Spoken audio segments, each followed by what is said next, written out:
I never thought my engagement party would end with my mother's handprint burning across my cheek and 50 guests staring in stunned silence. But there I was, standing in the backyard where I'd blown out birthday candles as a child, tears streaming down my face after Patricia just slapped me for refusing to hand over my carefully saved $50,000 wedding fund to my younger sister Jessica. The shocking moment came when I wouldn't budge on giving away money I'd sacrificed everything to save. As gasps echoed around the suddenly quiet crowd and my fiancé Marcus rushed toward me, I locked eyes with the woman who gave birth to me and delivered the words that would change everything forever. Now you've lost the money and me. Growing up in Phoenix, Arizona, I learned early that love in the Rodriguez household came with conditions, and I rarely met them. While Jessica twirled across dance floors in sequined costumes that cost more than my entire wardrobe, I sat at the kitchen table completing homework assignments that earned praise, lasting exactly as long as it took Patricia to notice another trophy Jessica had won. The golden child syndrome wasn't subtle in our family. It blazed like the Arizona sun, impossible to ignore and equally impossible to escape. From the time Jessica could walk, she commanded attention with her natural grace and striking features that mirrored our mother's own beauty. Patricia would spend hours styling Jessica's long auburn hair, while I brushed my own plain brown locks in the bathroom mirror, listening to their laughter drift down the hallway. Dance lessons began when Jessica turned 4, followed by private coaching sessions, expensive costumes, and weekend competitions that required the entire family's schedule to revolve around her performances. Meanwhile, I discovered my talents lay in academics and organization skills that earned polite acknowledgement rather than celebration. When I brought home perfect report cards, Patricia would glance at them briefly before asking if I'd seen Jessica's latest routine. When I won the 8th grade science fair, the trophy sat on a kitchen shelf, while Jessica's dance awards filled an entire display case in the living room. The financial disparity became impossible to ignore as we grew older. Jessica's dance career demanded increasingly expensive investments, while my needs were considered basic necessities that should cost as little as possible. When I needed school supplies, Patricia hunted for clearance sales and generic brands. When Jessica needed new dance shoes, price became irrelevant because her talent deserved the best equipment available. At 16, I got my first job at Morrison's Books and more a cozy independent bookstore downtown, where I could earn money while surrounded by stories that offered escape from my reality. Mrs. Chen, the elderly owner, appreciated my dedication and reliability, gradually giving me more responsibility and slightly raising my hourly wage. I felt proud earning my own money and contributing to household expenses, especially when Patricia explained how much Jessica's dance career was costing the family. What I didn't know was that my contributions weren't going toward household expenses at all. Every dollar I carefully handed over was being funneled directly into Jessica's dance fund, paying for private lessons with renowned instructors and entry fees for prestigious competitions. When Patricia convinced me that helping with family finances was what responsible daughters did, I believed her completely. I worked extra shifts, skipped social activities, and saved every possible penny because I thought I was helping keep our family afloat. The truth emerged in the cruelest possible way during my senior year of high school. College applications required financial aid forms, which meant accessing my college savings account for the first time since I'd started contributing to it at age 12. I expected to find around $15,000 accumulated from birthday gifts, Christmas money, and my own contributions over 6 years. Instead, the bank teller handed me a statement showing a balance of $307. Sitting in that sterile bank lobby, staring at numbers that made no sense, I felt something fundamental shift inside my chest. The college fund my grandmother had established and that I'd been faithfully contributing to had been systematically drained. When I confronted Patricia that evening, she didn't deny taking the money. Instead, she explained that Jessica's talent was a family investment that would benefit everyone eventually. She'd needed funds for a special summer intensive program that could launch Jessica's professional career. My college money was just sitting there earning minimal interest while Jessica's future was at stake. "You're smart enough to earn scholarships," Patricia said, not meeting my eyes as she folded laundry in the living room. "Jessica needs help that only family can provide. You understand, don't you, sweetheart?" I understood perfectly. I understood that my future had been sacrificed for my sister's dreams without my knowledge or consent. I understood that my mother viewed me as a resource to be exploited rather than a daughter to be protected. Most importantly, I understood that I could only rely on myself moving forward. That night, I researched every scholarship opportunity available and began preparing applications with fierce determination. I worked double shifts at the bookstore, saving money in a new account at a different bank that only I could access. When guidance counselors asked about my college preferences, I focused exclusively on schools offering full academic scholarships. I wouldn't let my mother's betrayal derail my education or my future. The revelation about my college fund marked the end of my childhood innocence regarding family loyalty. While Jessica continued dancing her way through high school with increasing success and parental support, I built my independence through pure determination and careful planning. I graduated valedictorian, earned a full scholarship to Arizona State University, and moved out of my childhood home at 18 with savings account that Patricia couldn't touch and dreams that nobody could steal from me. College life at Arizona State offered me freedom I'd never experienced, though I worked harder than most students to maintain it. Between classes, I held 2 part-time jobs and picked up freelance tutoring sessions to cover living expenses and start building my future fund. Other students complained about cramped dorm rooms and dining hall food, but I felt grateful for every small luxury my independence provided. Most importantly, I was finally saving money that belonged entirely to me. During my junior year, I met Marcus Campbell at a campus coffee shop where I was studying between shifts at the campus bookstore. He was completing his master's degree in civil engineering, and our conversation started when he noticed the advanced statistics textbook I was highlighting while sipping my 3rd cup of cheap caffeine. His genuine interest in my studies, rather than just my appearance, caught my attention immediately. Marcus possessed a quiet confidence that came from knowing his own worth without needing to prove it to others. Our relationship developed slowly and naturally, built on shared values rather than dramatic passion. Marcus appreciated my ambition and work ethic, while I admired his integrity and kindness toward everyone he encountered. When he told me about his close-knit family who supported each other without keeping score, I felt both envious and hopeful that such relationships actually existed. His parents, Helen and Robert Campbell, welcomed me warmly from our first meeting, treating me like the daughter they'd always hoped Marcus would bring home. After graduating with my marketing degree, I landed a coordinator position at Desert Bloom Marketing, a mid-sized firm specializing in southwestern tourism campaigns. The salary wasn't enormous, but it allowed me to move into my own apartment and begin seriously saving for my future. Marcus had accepted a position with a respected engineering firm, and we both felt ready to build our adult lives together in Phoenix. That's when I started my secret wedding fund mission with the intensity of a military operation. I'd learned from my mother's betrayal that financial security required absolute privacy and careful planning. I opened savings accounts at 3 different banks, none of which had any connection to the credit union where Patricia had worked during my teenage years. Every account was in my name alone, with statements sent to a post office box that only I could access.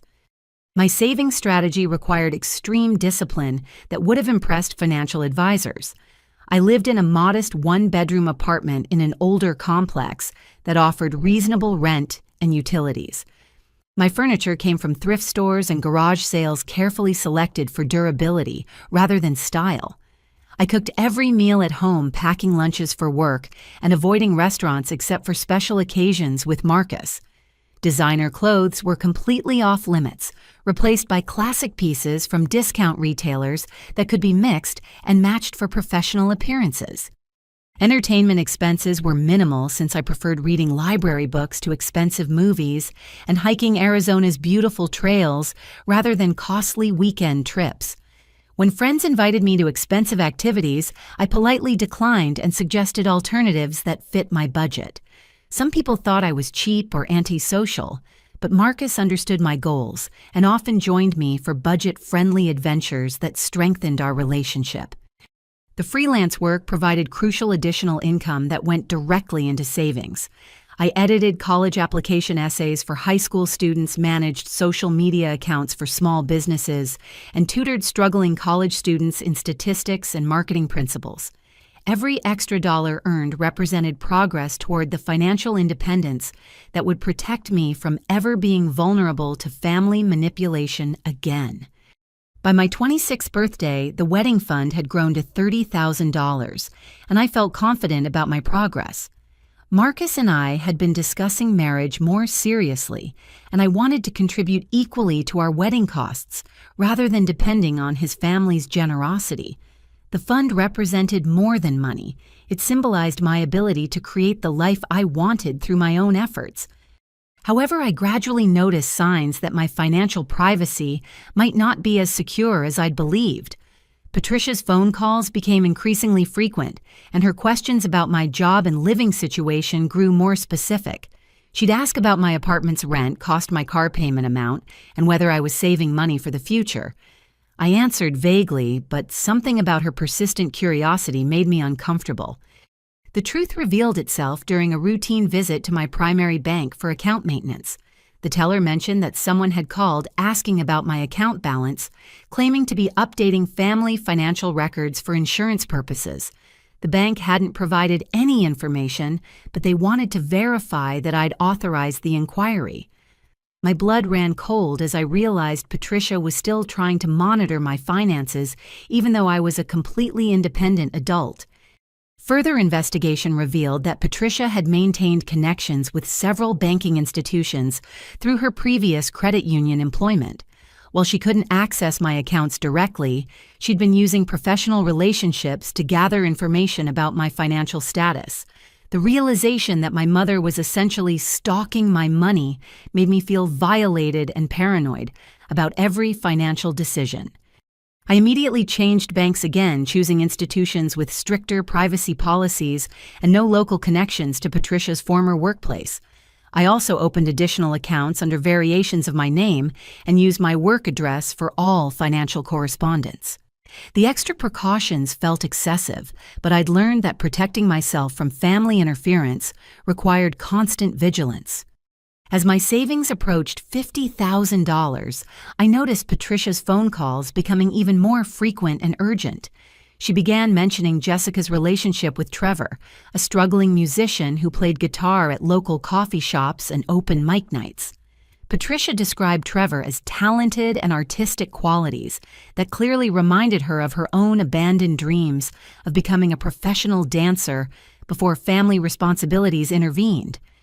Jessica's engagement to Trevor was announced through a series of social media posts featuring elaborate photos and detailed descriptions of their romantic proposal story. Patricia called me immediately after the announcement, gushing about their young love and casually mentioning how expensive weddings had become. She wondered aloud how Jessica would afford the celebration she deserved while Trevor was still building his music career. The subtle pressure began immediately. Patricia would call to chat about family news and somehow steer every conversation toward Jessica's wedding planning challenges. She'd mention specific vendors Jessica had contacted, sharing their astronomical price quotes with theatrical sighs about young love being so expensive. She described Jessica's Pinterest boards filled with dream wedding inspiration that seemed financially impossible given Trevor's income from weekend gigs and Jessica's part-time work at a fitness studio. "I just want both my daughters to have beautiful weddings," Patricia would say with perfectly calculated wistfulness. "It's not fair that financial circumstances should limit such important celebrations." I remained polite but non-committal during these conversations, refusing to take the bait despite Patricia's increasingly obvious hints. My wedding fund had a specific purpose, and I wouldn't let family guilt derail my careful financial planning. However, I sensed that Patricia's campaign was just beginning, and her determination to access my savings would only intensify as time passed. Marcus proposed during a weekend trip to Sedona that February, choosing a hiking trail overlooking the red rock formations that had become special to us during our 2-year relationship. He'd hidden my grandmother's antique engagement ring in his backpack, having obtained it through a series of conversations with my father, William, that I only learned about later. The ring had belonged to my paternal grandmother, Maria Rodriguez, who had specifically requested that it go to me when I got married. William had kept it safe despite Patricia's suggestions over the years that Jessica might prefer it for her own future engagement. The proposal itself was perfectly Marcus thoughtful and intimate, without unnecessary drama or public spectacle. We'd stopped for water and granola bars at a scenic overlook when he suddenly became nervous, stumbling over words that usually came easily to him. When he dropped to one knee and presented the delicate gold ring with its modest but beautiful diamond, I started crying before he finished his carefully rehearsed speech about wanting to spend his life making me happy. "Yes," I whispered through tears, watching him slide my grandmother's ring onto my finger with shaking hands. "Yes, of course, yes." We spent the rest of the weekend planning our future together, discussing timeline preferences and guest list considerations, while celebrating our engagement with quiet dinners and long conversations about our shared goals. Marcus wanted a summer wedding, so his extended family from Colorado could attend easily. I preferred fall celebrations, but was flexible about dates since we both prioritized family participation over specific seasonal preferences. The drive back to Phoenix filled me with excitement about sharing our news with the people we loved. Marcus called his parents from the car, putting the phone on speaker so I could participate in their enthusiastic congratulations and immediate offers to help with wedding planning. Helen Campbell's joy was infectious as she welcomed me officially into their family, and Robert promised to start researching venues that would accommodate both families comfortably. My own family's reaction proved less straightforward. When I called William first, his genuine happiness and pride warmed my heart completely. He congratulated Marcus, personally sharing stories about my grandmother's ring and expressing gratitude that it would finally serve its intended purpose. His emotional response reminded me that despite his passive role in family dynamics, my father truly loved me and wanted my happiness. Patricia's reaction was politely positive, initially offering appropriate congratulations and asking standard questions about wedding timeline and venue preferences. However, her tone shifted noticeably when the conversation moved toward practical considerations, like budget planning and vendor selection. Instead of asking about my preferences or offering traditional maternal support, she immediately began discussing Jessica's recent engagement and the financial challenges facing young couples in today's economy. "It's wonderful that you both have stable careers," Patricia said with subtle emphasis that made my stomach tighten. "Jessica and Trevor are so young and just starting out. Wedding planning must be so much easier when money isn't a constant worry." The comparison stung because of its obvious intent, but I kept my response neutral and polite. "Marcus and I feel fortunate to have good jobs. We're planning something modest that reflects our values." "Modest is wise," Patricia agreed, though her tone suggested disappointment rather than approval. "Of course, some dreams are worth investing in, even if it means making sacrifices. Family celebrations only happen once after all." That conversation set the pattern for every interaction with my mother over the following weeks. She would begin with appropriate engagement-related topics before steering toward Jessica's financial struggles and the unfairness of one sister having advantages that the other lacked. The guilt campaign was subtle but relentless, delivered through carefully chosen words that were impossible to directly challenge without seeming paranoid or oversensitive. Patricia began sharing specific details about Jessica's wedding planning process, complete with vendor quotes and venue pricing that seemed calculated to emphasize the financial impossibility of her dreams. She'd mentioned that Jessica had found the perfect dress but couldn't afford its $1,500 price tag. She'd describe a beautiful venue that Jessica loved but couldn't book because their package prices started at $20,000 for basic ceremonies. Jessica spent hours looking at wedding magazines. Patricia would sigh during our weekly phone calls. She's saved pictures of everything she wants, but reality is so different from dreams, isn't it? The manipulation became more direct as weeks passed, and I remained unmoved by subtle pressure.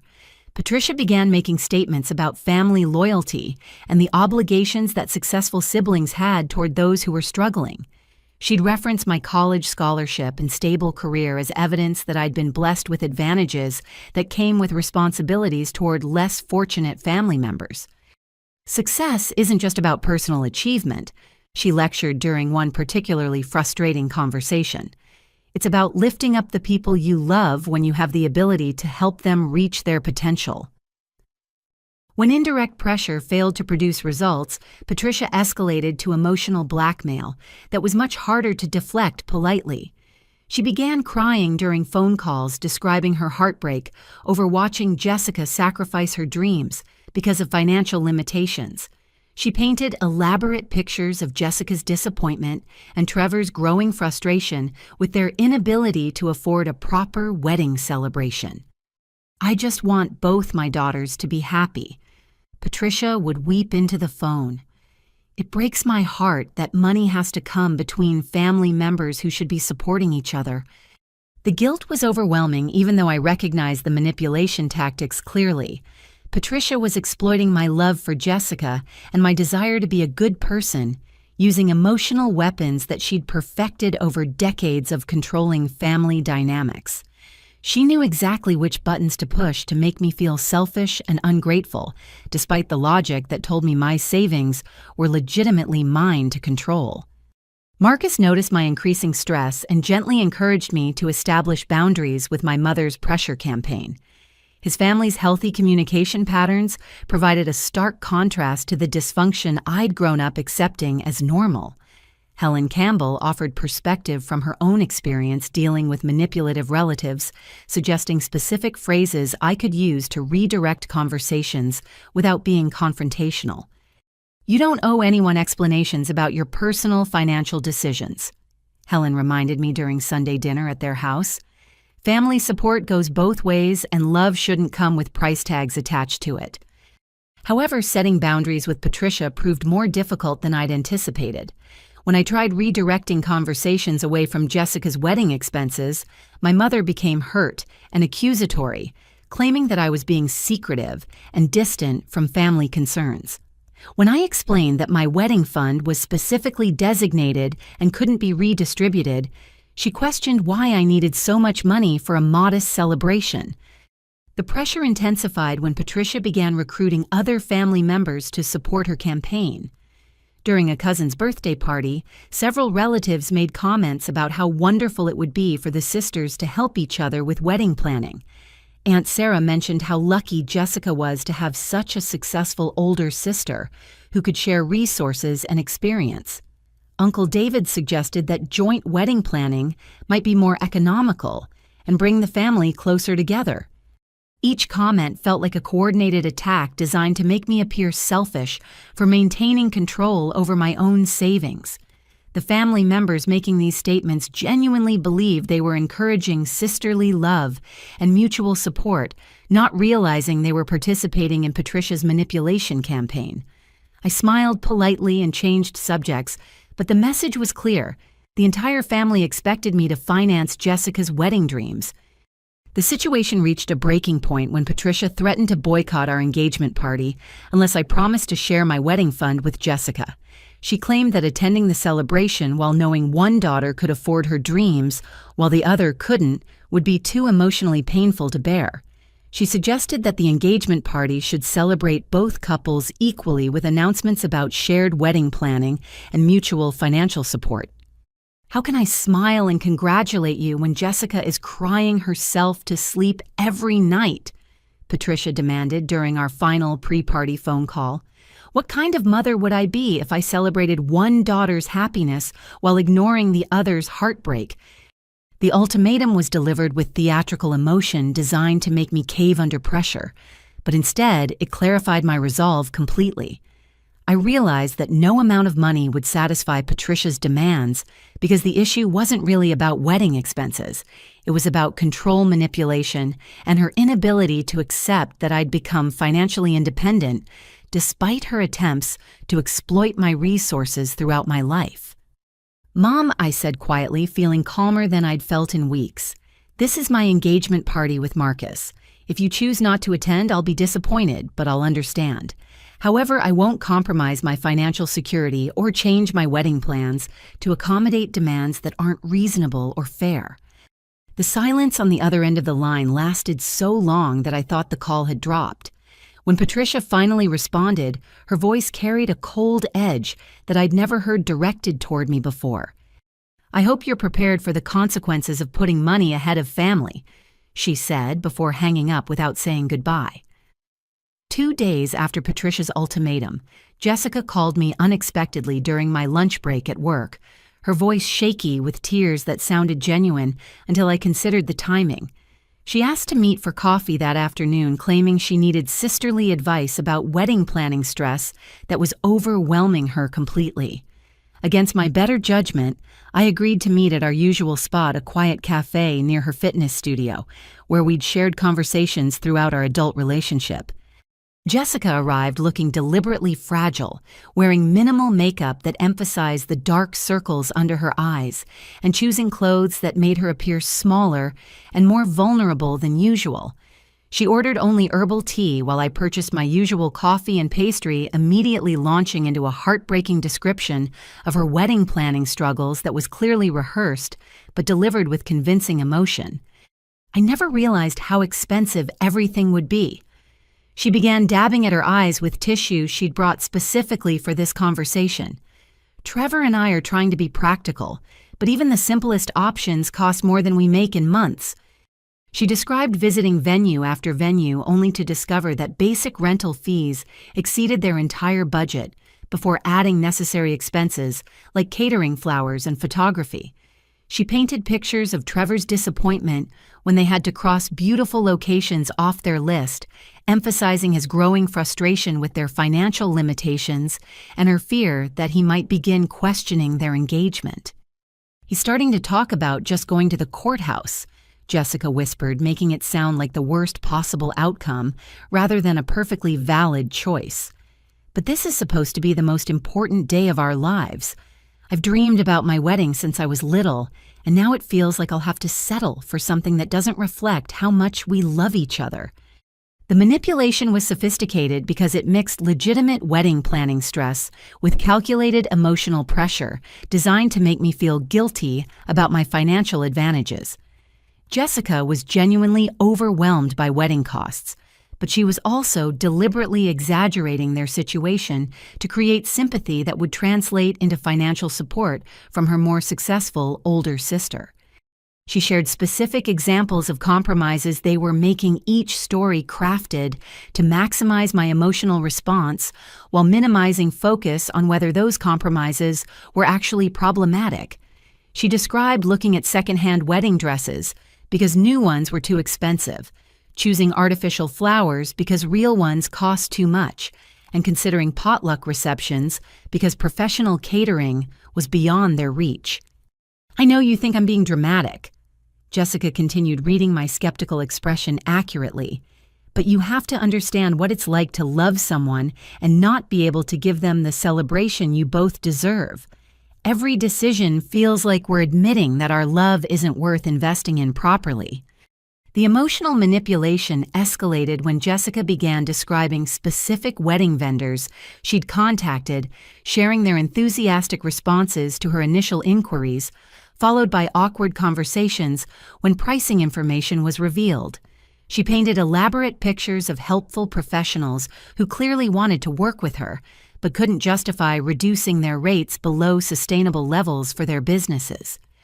"There's this amazing photographer whose work is absolutely perfect for what we want," Jessica explained, scrolling through portfolio images on her phone to show me examples. "She's booked solid for the next year, but she said she might have a cancellation for our date. The problem is her package starts at $3,000, which is literally more than Trevor makes in 2 months. Each story was designed to emphasize that Jessica had excellent taste and realistic expectations, but simply lacked the financial resources to execute her vision.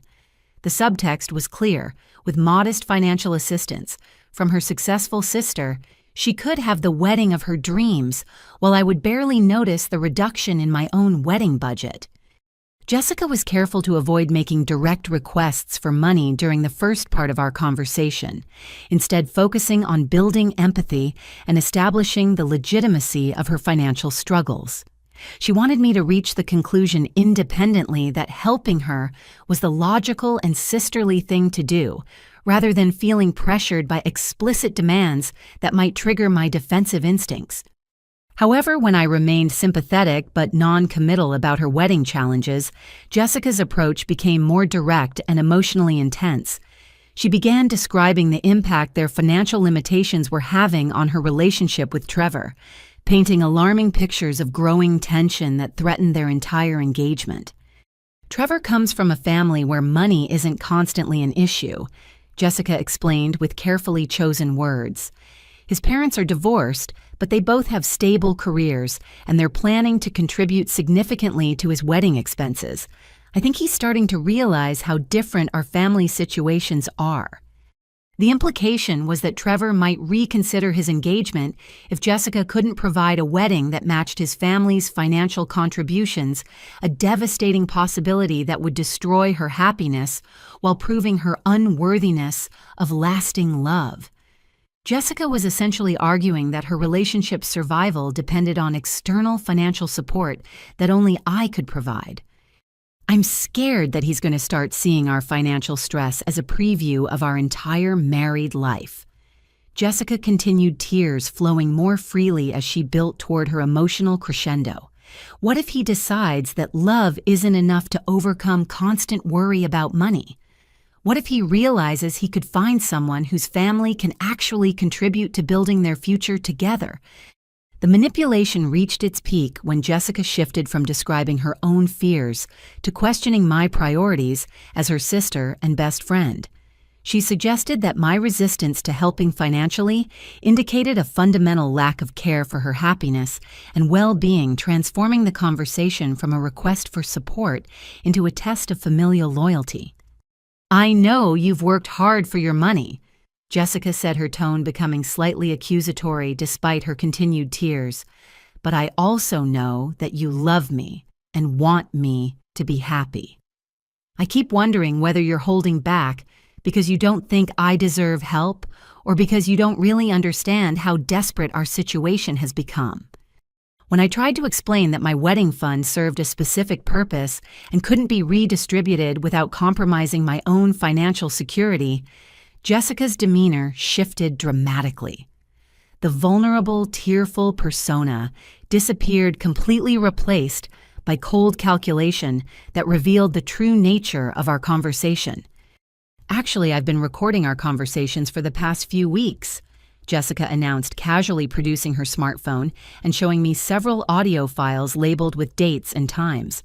"I have enough material to create a pretty compelling social media campaign about sisterly love and family support." The threat was delivered with chilling matter-of-factness, as if betraying my privacy and planning to humiliate me publicly were reasonable responses to my refusal to finance her wedding dreams. Jessica scrolled through the recordings, playing brief clips that captured my voice, discussing wedding budgets and family financial dynamics without the full context that would explain my position. "Listen to how you sound when you talk about money," Jessica instructed, playing an edited segment where my voice discussed wedding expenses in ways that could be interpreted as callous or selfish without understanding the manipulation I was responding to. Now imagine how this would sound to people who don't know the whole story. She showed me draft social media posts that painted me as a wealthy, selfish sister who refused to help her struggling younger sibling achieve basic wedding happiness. The posts included carefully selected audio clips, manipulated to remove context and make me appear heartless toward Jessica's legitimate financial struggles. She'd even created fake screenshots of text message conversations that never happened, showing me making cruel comments about her relationship with Trevor. "I really don't want to post any of this," Jessica said with false sweetness that made my skin crawl. "But I also don't want to watch my relationship fall apart because my own sister thinks money is more important than family love. So you get to choose what happens next." The revelation that Jessica had been systematically recording our private conversations and planning to weaponize them against me felt like a complete betrayal of everything I'd believed about our relationship. The sister I thought I knew and loved had been manipulating me with the same calculating ruthlessness that our mother had perfected over decades. "You have until the engagement party to decide," Jessica concluded, gathering her things with the confidence of someone who believed she held all the power in our relationship. "Either announce that you're sharing your wedding fund with me, or watch your reputation get destroyed by someone who knows exactly which buttons to push." As she walked away from the cafe, leaving me alone with the devastating realization that my own sister was prepared to blackmail me for money, I finally understood that the dysfunction in our family ran deeper than I'd ever imagined. The golden child hadn't been protected from Patricia's manipulation. She'd been trained to perpetuate it against anyone who threatened the family's established power dynamics. That evening, I sat in Marcus's apartment staring at my engagement ring while struggling to process Jessica's transformation from loving sister to calculating blackmailer. The weight of her threats pressed down on me like Arizona summer heat, making it difficult to breathe normally or think clearly about my options. When Marcus arrived home from work and found me curled on his couch, looking devastated, his immediate concern broke through the emotional numbness that had protected me during the drive from the cafe. "What happened?" he asked, settling beside me with the gentle patience that had drawn me to him initially. "You look like someone died." I told him everything, starting with Patricia's escalating pressure campaign and ending with Jessica's recorded conversations and social media threats. Marcus listened without interrupting, his expression growing darker as the full scope of my family's manipulation became clear. When I finished explaining the situation, he was quiet for several minutes, processing the information with the analytical approach he brought to complex engineering problems. "They're financially abusing you," he said finally, his voice carrying controlled anger that I'd never heard before. "This isn't about wedding expenses or family support. This is about control and exploitation that's been going on for years." His perspective helped me recognize patterns I'd been too close to see clearly. Marcus pointed out that healthy families don't systematically drain one member's resources to fund another's dreams. They don't record private conversations for blackmail purposes or threaten public humiliation to enforce compliance with unreasonable demands. What I'd been trained to accept as normal family dynamics were actually sophisticated abuse tactics that had shaped my entire relationship with money and self-worth. "We need to tell my parents," Marcus said firmly. "They've dealt with family financial manipulation before, and they'll know how to help you protect yourself legally and emotionally." Sunday dinner at the Campbell house had become a weekly tradition that I treasured for its peaceful predictability and genuine affection. Helen always prepared elaborate meals that brought the family together around their dining room table for hours of conversation about work projects, community events, and shared memories that strengthened their bonds rather than creating competition or resentment. That particular Sunday, however, Marcus called ahead to request a private family meeting about a serious situation that needed their guidance and support. Helen and Robert listened with growing horror as I described the lifetime of financial abuse that had culminated in Jessica's blackmail campaign. Helen's eyes filled with tears when I explained how my college fund had been stolen to pay for Jessica's dance career, while Robert's engineering mind immediately began analyzing the legal implications of recorded conversations and threatened social media attacks. "This is exactly what happened with my sister Carol," Helen said quietly, reaching across the table to squeeze my hand with maternal warmth I'd never experienced from my own mother. The same patterns, the same justifications, the same threats, when the victim finally tries to establish boundaries. Helen shared her own story of growing up with a manipulative sister who convinced their parents that her needs were more important than Helen's practical goals. Carol had been the artistic dreamer who required expensive art supplies, private lessons, and financial support for various creative ventures that never generated income. Meanwhile, Helen worked through nursing school, paid her own expenses, and was expected to contribute to household costs, while Carol's contributions were considered optional because of her artistic temperament. The manipulation escalated when I refused to co-sign a loan for Carol's art studio. Helen continued, her voice trembling with remembered pain. She threatened to tell our entire extended family that I was jealous of her talent and trying to sabotage her success. She had recordings of private conversations where I expressed frustration about always being expected to sacrifice for her dreams. Robert nodded grimly, adding details about the legal nightmare that followed when Carol actually went through with her threats. She'd posted edited audio clips on social media, created fake documentation of loans.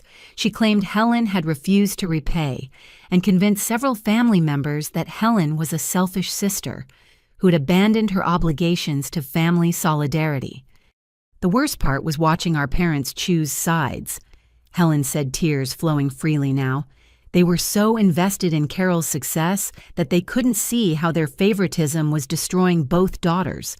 They actually asked me to apologize to Carol and agree to co-sign the loan to restore family peace. The parallels between Helen's experience and my current situation were too obvious to ignore. Both stories featured golden children whose dreams were prioritized over practical daughters' security. Both involved systematic financial abuse disguised as family loyalty. Both escalated to threats and blackmail when the victims finally tried to establish appropriate boundaries. "What did you do?" I asked, though I suspected the answer wouldn't be simple or easy to implement. "I went no contact with Carol and limited contact with our parents until they could treat both daughters equally," Helen replied firmly. "It was the hardest decision I'd ever made, but it was also the only way to protect my marriage and my sanity from ongoing manipulation." Robert provided the practical perspective that my situation needed, explaining legal options for protecting myself from Jessica's threats, while maintaining documentation of the abuse for potential future proceedings. He recommended specific attorneys who specialized in family financial disputes and suggested strategies for securing my assets against further manipulation attempts.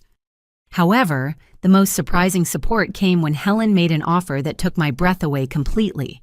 She suggested that Robert and Marcus petition the court to legally adopt me as their daughter, providing both symbolic and practical protection against my biological family's ongoing manipulation. Adult adoption creates legal family relationships that can protect you from harassment, while demonstrating that chosen family matters more than blood relations. She explained, her voice filled with maternal love that made me cry harder than I'd cried since childhood. "We've already considered you our daughter for the past 2 years. Making it official would just formalize what we all feel in our hearts." The offer represented everything I'd longed for throughout my childhood parents, who prioritized my well-being over their own convenience protection from manipulation instead of participation in it, and unconditional love that didn't come with financial price tags attached. Helen and Robert were essentially offering to become the parents I'd always needed, complete with legal protections that would shield me from Patricia's future interference. Marcus supported his parents' proposal, enthusiastically pointing out that adoption would also simplify our wedding planning by eliminating the complex family dynamics that threatened to overshadow our celebration. We could focus on creating a joyful ceremony surrounded by people who genuinely supported our happiness rather than navigating manipulation campaigns designed to exploit our special day for financial gain. "You don't have to decide immediately," Robert assured me as the emotional weight of their offer settled over the room. "But you should know that we're completely serious about this, and we've already researched the legal requirements to make sure it's feasible." That evening, lying in Marcus's arms while processing the day's revelations, I felt simultaneously heartbroken about my biological family's betrayal and overwhelmed by the Campbells' generous love. The contrast between the two family systems couldn't have been starker, one based on manipulation, exploitation, and conditional support, the other grounded in mutual respect, genuine care, and protective commitment. The legal adoption option provided a practical solution to my immediate problems, while offering emotional healing that I hadn't known was possible. Helen and Robert weren't trying to replace my childhood experiences or erase my biological connections completely. They were offering me a future where family relationships were based on love rather than leverage support, rather than exploitation, and celebration rather than competition. For the first time since Jessica's threats had devastated me, I felt hope that my engagement party could still become the joyful celebration Marcus and I deserved. With the Campbell family's protection and support, I could face whatever manipulation Patricia and Jessica attempted, while maintaining my financial independence and emotional boundaries. The following week, emboldened by the Campbell family's support and legal guidance, I decided to investigate the full extent of my family's financial dysfunction before the engagement party.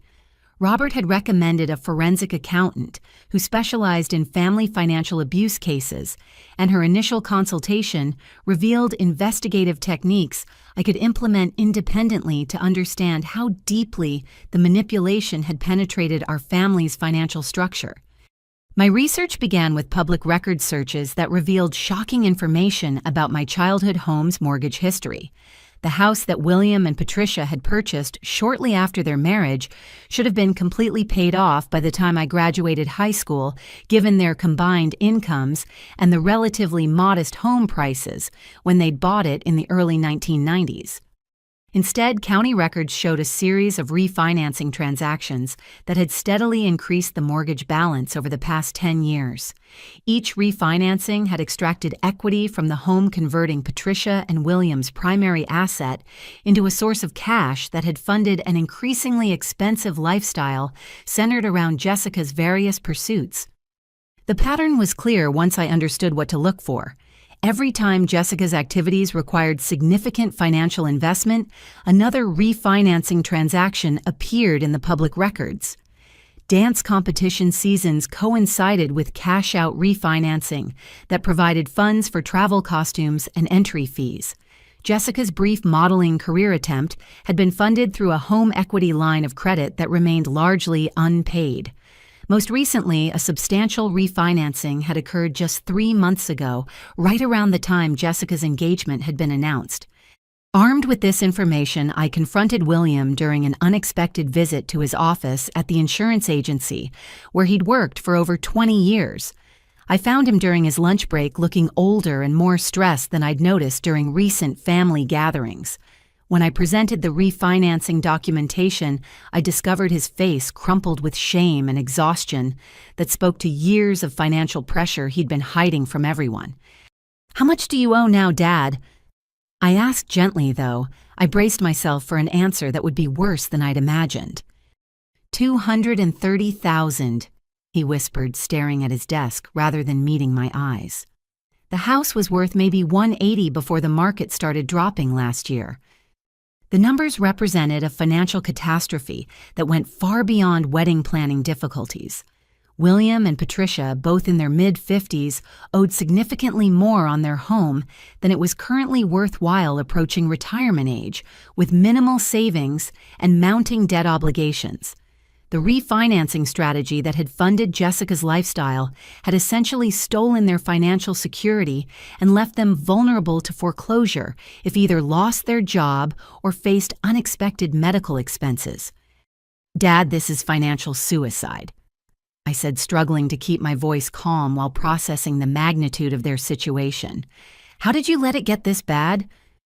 William's explanation revealed years of gradual manipulation that had escalated so slowly he'd never recognized the pattern until it was too late to reverse course. Patricia's requests had begun reasonably with modest expenses for Jessica's early dance lessons justified as investments in their daughter's talent and happiness. When those lessons required additional equipment or competition fees, refinancing seemed like a logical solution that would spread costs over manageable monthly payments. Each subsequent request had been slightly larger, but still individually reasonable, when considered against their home's increasing equity during the real estate boom. Jessica's dance career required higher-level instruction that cost more, but offered greater opportunities for potential professional success. Her modeling portfolio represented a chance to diversify her artistic pursuits while building name recognition that could benefit her dance career simultaneously. Your mother was so convinced that Jessica would become successful enough to pay everything back. William explained, his voice filled with regret and exhaustion. Every investment was supposed to be temporary until Jessica's career took off and she could support herself independently. The rationalization process had been so gradual that William never questioned whether Jessica's pursuits were actually generating income or building toward financial independence. Instead, he'd been trained to measure success through Patricia's emotional satisfaction with Jessica's achievements and her continued optimism about future opportunities that always seemed just within reach. However, the most devastating revelation came when William admitted that foreclosure proceedings had already begun, though they'd been keeping this information secret from both daughters while desperately searching for solutions. The mounting debt payments had become unsustainable on their combined salaries, especially as Patricia had reduced her work hours to support Jessica's various activities more actively. "We're 3 months behind on payments," William confessed, pulling out official-looking documents that he'd been hiding in his office desk. "The bank sent the final notice last week. We have 60 days to bring everything current, or they'll schedule the foreclosure sale." The foreclosure timeline explained Patricia's increasingly desperate pressure campaign regarding my wedding fund. She wasn't simply trying to help Jessica achieve her dream wedding. She was trying to access emergency funds that could save their home while maintaining the fiction that their financial crisis was temporary and manageable. "How much would you need to stop the foreclosure?" I asked, though I already suspected the answer would exceed any reasonable assistance I could provide. $47,000 to bring everything current, plus monthly payments that are $1,800 more than what we can afford long-term. William replied, confirming that their financial crisis required solutions far beyond my wedding fund's capacity. The conversation revealed that Patricia had been planning to approach me for help with their mortgage crisis, using Jessica's wedding as emotional leverage to make the request seem reasonable and temporary. She'd calculated that my wedding fund could solve their immediate foreclosure problem, while my stable income could help them manage ongoing payments through some arrangement that she hadn't fully developed yet. "She wanted to wait until after your engagement party to explain everything." William continued, his shame deepening as he revealed the full scope of Patricia's manipulation strategy. "She thought that once you were celebrating your happiness with Marcus, you'd be more willing to help family members who were struggling with circumstances beyond their control." The calculated timing of Patricia's planned revelation demonstrated sophisticated manipulation that went far beyond desperate parental love. She'd been orchestrating a complex emotional campaign designed to maximize my guilt while minimizing my ability to establish boundaries or seek outside perspective before making financial decisions that would impact my entire future. "Dad, even if I gave you every penny I've saved, it would only delay the inevitable." I explained, feeling heartbroken about their situation, while recognizing that throwing my money into their financial crisis wouldn't actually solve their underlying problems. "You need professional debt counseling and probably bankruptcy consultation, not short-term cash from family members." William nodded slowly, acknowledging what he'd probably known for months, but hadn't been willing to face directly. Their financial crisis required systematic solutions that addressed spending patterns, income limitations, and debt management strategies that went far beyond emergency family assistance. However, the most disturbing aspect of our conversation was William's revelation that Patricia had already approached other family members for financial assistance, using different stories and justifications with each person to avoid revealing the full scope of their crisis. She'd borrowed several $1,000s from her sister Sarah for supposed home repairs that had actually gone toward mortgage payments. She'd convinced her elderly mother to help with Jessica's wedding expenses by taking out a cash advance on her fixed-income credit card. "How many people has Mom borrowed money from?" I asked, dreading an answer that would reveal a web of financial deception spanning their entire social network. "I don't know exactly," William admitted. "She handles most of our financial communications, and she says she's managing everything, but I suspect she's been asking for help from everyone she can think of without telling them about the foreclosure." The pattern of financial abuse extended far beyond our immediate family, encompassing elderly relatives, family friends, and possibly even Jessica herself, who might not understand that her lifestyle was being funded through debt that threatened everyone's financial security. Patricia had become a sophisticated financial predator who exploited emotional relationships to fund an unsustainable lifestyle that benefited primarily Jessica, while devastating everyone else's long-term security. As I left William's office that afternoon carrying documentation of their financial crisis that he'd finally shared with someone, I realized that my wedding fund represented far more than money for my celebration. It symbolized my escape from a family system that consumed resources without generating sustainable value, leaving destruction in its wake while maintaining the illusion of success and happiness. Armed with knowledge about my family's true financial crisis, I spent the week before our engagement party trying to decide whether to confront Patricia directly about her manipulation campaign or simply implement protective strategies while allowing events to unfold naturally. The Campbell family's legal advisor recommended documenting everything while avoiding confrontational conversations that might escalate Jessica's blackmail threats or trigger additional desperate behavior from Patricia. However, I underestimated the extent to which Patricia was willing to manipulate our celebration for her own purposes. While I focused on final party preparations with Marcus and his family, Patricia was orchestrating a sophisticated intervention campaign that would transform our engagement announcement into a public pressure session designed to force my compliance with her financial demands. The first sign of trouble came when Helen Campbell called me Thursday evening with concerns about unusual activity related to our guest list. Several people had contacted her, asking for details about gift expectations and whether there would be opportunities to offer advice to the happy couple during the celebration. The questions seemed oddly focused on family financial planning and sisterly support, rather than typical engagement party curiosity. "Someone asked whether you and Jessica were planning to coordinate your weddings." Helen reported confusion evident in her voice. Another person wanted to know if there would be time for family members to share wisdom about marriage and family obligations during the toasts. I immediately called Marcus, who had noticed similar strange behavior from extended family members who rarely contacted him directly. His cousin David had asked whether our wedding budget was sufficient or if we might need family assistance with expenses. His Aunt Linda had mentioned hearing that engagement parties sometimes featured announcements about mutual family support between siblings getting married around the same time. The pattern suggested that Patricia had been systematically preparing our guests for some kind of public appeal during the party, priming them with talking points about family financial cooperation and sisterly loyalty that would support whatever announcement she planned to make during our celebration. Friday morning brought confirmation of my suspicions when I received a call from my cousin, Maria Patricia's sister's daughter, asking innocent-sounding questions about my relationship with Jessica and our mutual wedding planning progress.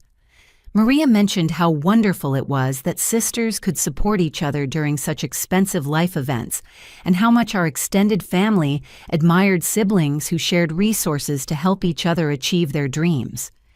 "Your mom is so proud of how successful you've become," Maria said with enthusiasm that felt rehearsed rather than spontaneous. She keeps talking about what a generous person you are and how much you love Jessica. She's convinced you'll find a way to help make both weddings special for the whole family. The conversation revealed that Patricia had been conducting a publicity campaign within our extended family, establishing expectations that I would announce some kind of financial sharing arrangement during the engagement party. She'd been painting me as a generous sister who was planning to surprise Jessica with wedding assistance, setting up a scenario where refusing would make me appear cruel and disappointing to relatives who'd been led to expect a heartwarming display of sisterly love. I think she's planning something big for tomorrow. Maria continued lowering her voice as if sharing confidential information. She keeps hinting about a special announcement that will show everyone how much your family supports each other. I can't wait to hear what you've planned. The realization that Patricia had manipulated our entire extended family into expecting some dramatic gesture of financial generosity made me feel sick with anxiety and anger. She'd essentially transformed our private family conflict into a public performance, where I would be forced to choose between my financial security and my reputation among relatives who'd been deliberately misinformed about the situation. I immediately called Marcus, who suggested we consider postponing the engagement party until we could address the manipulation campaign that Patricia had apparently been orchestrating for weeks. However, Helen Campbell offered a different perspective that proved more strategic and empowering than avoidance would be. Let her try her manipulation in public, Helen suggested during an emergency family meeting Friday evening. You'll have witnesses to document exactly what she's willing to do to pressure you, and you'll have our support to respond appropriately without being isolated or overwhelmed. Robert agreed, pointing out that public manipulation attempts often backfire when the victim is prepared and supported by people who understand the dynamics at play.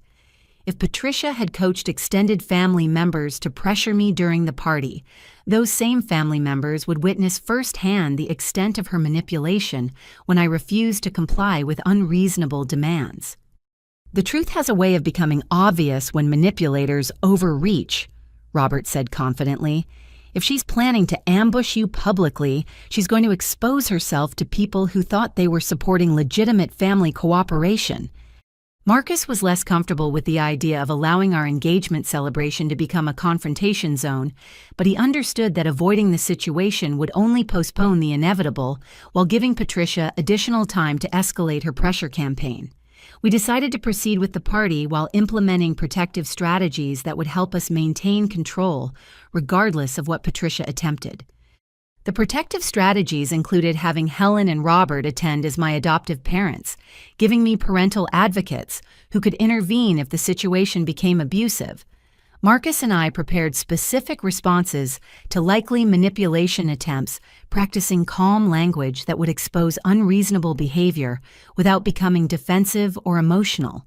We also arranged for key guests to understand that some family dynamics might become uncomfortable, asking for their support in maintaining focus on our celebration rather than allowing manipulation to hijack the event. Saturday morning brought a call from Jessica that confirmed our suspicions about Patricia's planned intervention. Jessica's voice carried nervous excitement as she asked about specific timing for various party activities, particularly the toasts and any speeches that might be planned for the evening. "Mom has something really special planned for tonight," Jessica said, attempting to sound casual while obviously fishing for information about whether I'd prepared my own surprise announcements. She's been working on it for weeks, and she thinks it's going to make everyone really happy and bring our family even closer together. The conversation revealed that Jessica wasn't entirely comfortable with whatever Patricia had planned, despite her ongoing blackmail campaign. Her nervous energy suggested that she understood Patricia's plan might backfire or create family drama that would overshadow my celebration, potentially damaging Jessica's own reputation among relatives who expected to enjoy a peaceful family gathering. "What exactly is she planning?" I asked directly, hoping Jessica might reveal details that would help me prepare for the confrontation. "She wants it to be a surprise," Jessica replied evasively, though her tone suggested she wasn't entirely supportive of maintaining secrecy. "But I think you should be prepared for people to have strong feelings about family and sisterly love tonight." As evening approached, and I prepared for what would likely be the most challenging social event of my adult life, I felt a strange combination of anxiety and relief. The manipulation that had been poisoning my relationship with my mother for months was finally going to be exposed publicly, giving me the opportunity to respond clearly and definitively, while surrounded by witnesses who could understand the true dynamics at play. The elaborate preparations that Patricia had made for her intervention actually worked in my favor by demonstrating the calculated nature of her manipulation, rather than painting her as a desperate mother acting impulsively from love and concern. Her systematic campaign to coach extended family members revealed sophistication that would be difficult to excuse as emotional parental behavior once it became obvious to our guests. Saturday evening arrived with typical Arizona spring perfection, clear skies and comfortable temperatures that made our backyard celebration feel like something from a magazine spread. Marcus and I had chosen my childhood home for the engagement party specifically because it felt symbolically appropriate to celebrate our future in the place where I'd grown up, though I now realize that decision had provided Patricia with home field advantage for whatever manipulation she'd planned. The backyard had been transformed with string lights that Helen and Robert had helped hang between the mesquite trees, creating a magical atmosphere that should have filled me with pure joy as guests began arriving with congratulations and gifts. Tables covered in white linens displayed appetizers that Marcus's family had prepared, alongside desserts from my favorite local bakery. Everything looked perfect for the celebration we'd envisioned. Patricia greeted guests at the front door with warm hugs and enthusiastic explanations about how proud she was of both her daughters and their upcoming weddings. She wore a new dress that I'd never seen before, something more formal and attention-grabbing than her usual style, suggesting that she'd prepared for tonight as a special performance rather than a simple family celebration. "Isn't it wonderful when families support each other through life's biggest moments?" Patricia said repeatedly as guests arrived, her voice carrying slightly too much emphasis that made Marcus raise his eyebrows skeptically. "Tonight is going to be so special for everyone who believes in the power of sisterly love." Jessica appeared nervous, but beautiful in a flowing dress that complemented the backyard's romantic lighting perfectly. She stayed close to Trevor, who seemed uncomfortable with the attention and energy Patricia was directing toward family dynamics rather than simply celebrating Marcus and my engagement. When I hugged Jessica hello, she whispered that she hoped tonight would go well for everyone, her tone suggesting anxiety about Patricia's plans despite her participation in them. "You look beautiful, Damaris," Jessica said softly, though her eyes didn't quite meet mine as we separated. "I really hope we can work everything out." Extended family members arrived with enthusiasm that seemed slightly forced, as if they'd been coached about appropriate emotional responses for the evening. Aunt Sarah complimented the decorations, while making comments about how wonderful it was to see sisters supporting each other during important life transitions. Uncle David praised Marcus while mentioning how fortunate we were to have family resources that could help us build our future together. "Family is everything," Cousin Maria announced loudly enough for several people to hear as she hugged me. "I can't wait to see how you and Jessica are going to coordinate your wedding planning. Your mother says you have something really special planned." The comments felt rehearsed and oddly specific, confirming that Patricia had indeed prepared our guests for some kind of announcement about financial cooperation between Jessica and me. However, the coaching had been so obvious that Marcus's family immediately noticed the strange emphasis on monetary themes rather than typical engagement celebration topics. Helen Campbell moved smoothly through conversations with extended family members, her nursing background providing excellent skills for assessing social dynamics and identifying people who seemed uncomfortable with the prescribed talking points. She reported back that several relatives appeared confused about why they'd been asked to emphasize financial cooperation rather than simply celebrating our engagement. "Something's definitely planned," Helen whispered during a quiet moment near the appetizer table. "But I think some of your relatives are starting to realize they've been manipulated into participating in something they don't fully understand." Robert engaged William in conversation about work and retirement planning, subtly gathering information about my father's perspective on the evening's agenda. William appeared stressed and uncomfortable, avoiding eye contact with both Robert and me, while staying close to Patricia as if seeking protection or guidance about how to navigate the social complexity she'd created. As the party reached its natural rhythm with guests enjoying food and conversation throughout the backyard, I began to relax slightly and enjoy our celebration, despite anticipating Patricia's intervention. Marcus stayed close to my side, providing quiet support while charming our guests with his natural warmth and genuine enthusiasm about our upcoming marriage.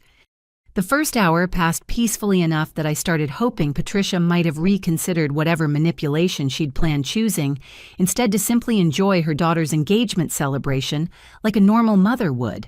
However, her nervous energy and frequent glances toward the house suggested she was still preparing for some kind of dramatic moment that would shift attention toward her agenda. The turning point came when Jessica suddenly stood up from her table and clinked her glass with a spoon, calling for everyone's attention, with theatrical timing that suggested careful coordination with Patricia. The conversations gradually died down as guests turned toward Jessica with expectant smiles, assuming they were about to hear a traditional maid of honor toast, celebrating her sister's happiness. "Thank you all for being here tonight to celebrate Damaris and Marcus." Jessica began, her voice carrying slightly too much projection for the intimate backyard setting. "I know how much it means to them to have family support during this exciting time in their lives." So far, the words seemed appropriate for a sisterly toast, though Jessica's delivery felt more like a speech she'd rehearsed than spontaneous expressions of love and joy. Marcus squeezed my hand as we stood together near the main table, both of us sensing that Jessica's toast was building towards something unexpected. "As most of you know, this has been an incredible year for our family." Jessica continued, her smile becoming brighter and more artificial as she reached the planned transition point in her speech. "Not only is Damaris getting married to this wonderful man, but Trevor and I just got engaged last month." The announcement of Jessica's engagement drew gasps and applause from guests who hadn't known about her relationship milestone. However, instead of maintaining focus on the celebration, Jessica used the surprise to launch into the manipulation that Patricia had clearly scripted for maximum emotional impact. Since we're both planning weddings around the same time, we thought this would be the perfect opportunity to share some exciting news about how we're going to support each other through this amazing journey. Jessica announced, her voice growing more confident as she reached the core of her planned manipulation. The guests' attention focused completely on Jessica as she painted a picture of sisterly cooperation that was entirely fictional, but designed to sound heartwarming and logical to people who didn't understand the financial abuse that had preceded this moment. She described shared wedding planning sessions and mutual resource sharing that would demonstrate family unity while helping both couples achieve their dream celebrations. Damaris has been so successful and generous, and she wants to make sure that both weddings reflect the love and support our family has for each other. Jessica continued, looking directly at me with eyes that dared me to contradict her public narrative. "So we're planning to coordinate our budgets and help each other create the most beautiful celebrations possible." The applause that followed Jessica's announcement was genuine, but based on completely false information that painted me as having already agreed to financial arrangements I'd never discussed. Patricia stood near the house's back door, beaming with satisfaction as she watched guests respond positively to the manipulation that she'd orchestrated perfectly to maximize social pressure while minimizing my ability to refuse without appearing cruel and disappointing. As the clapping died down and guests turned toward me, expectantly waiting for my response to Jessica's announcement, I realized that Patricia's manipulation had reached its crescendo. She'd successfully created a public scenario where refusing to support Jessica's fictional narrative would make me appear selfish and ungrateful in front of extended family members who'd been systematically prepared to expect generous, sisterly cooperation. Standing in my childhood backyard with 50 guests watching expectantly, I felt the weight of Patricia's months-long manipulation campaign crystallizing into this single moment designed to force my compliance through public pressure. The silence stretched uncomfortably as everyone waited for me to confirm Jessica's announcement about our supposed financial cooperation, their faces reflecting genuine happiness about what they believed was heartwarming, sisterly support. "That's very sweet of Jessica to think about coordinating our wedding planning," I said, carefully choosing words that acknowledged her statement without confirming the financial implications she'd suggested. "Marcus and I have already finalized our budget based on what we can afford ourselves, but we're certainly happy to share advice and support as Jessica and Trevor plan their own celebration." My diplomatic response clearly wasn't what Patricia had orchestrated, judging by the sharp look she shot toward me from her position near the house. Several guests seemed slightly confused by my measured reaction, rather than the enthusiastic confirmation they'd obviously been led to expect, creating an awkward energy that shifted the party's comfortable atmosphere. Jessica's smile faltered momentarily before she recovered with additional pressure, designed to corner me more explicitly.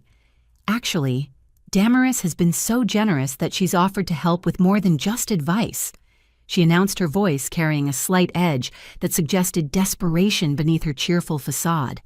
"She knows how expensive weddings can be for young couples just starting out." The escalation forced me to choose between publicly contradicting my sister's false statements or allowing the manipulation to continue unchallenged in front of our entire extended family. Marcus stepped slightly closer to my side, his presence providing subtle support while his expression remained carefully neutral for the benefit of confused guests. "I think there might be some misunderstanding about our conversations," I replied firmly but politely, maintaining eye contact with Jessica while addressing the gathered crowd. "Marcus and I are focused on planning a celebration that reflects our values and stays within our personal budget."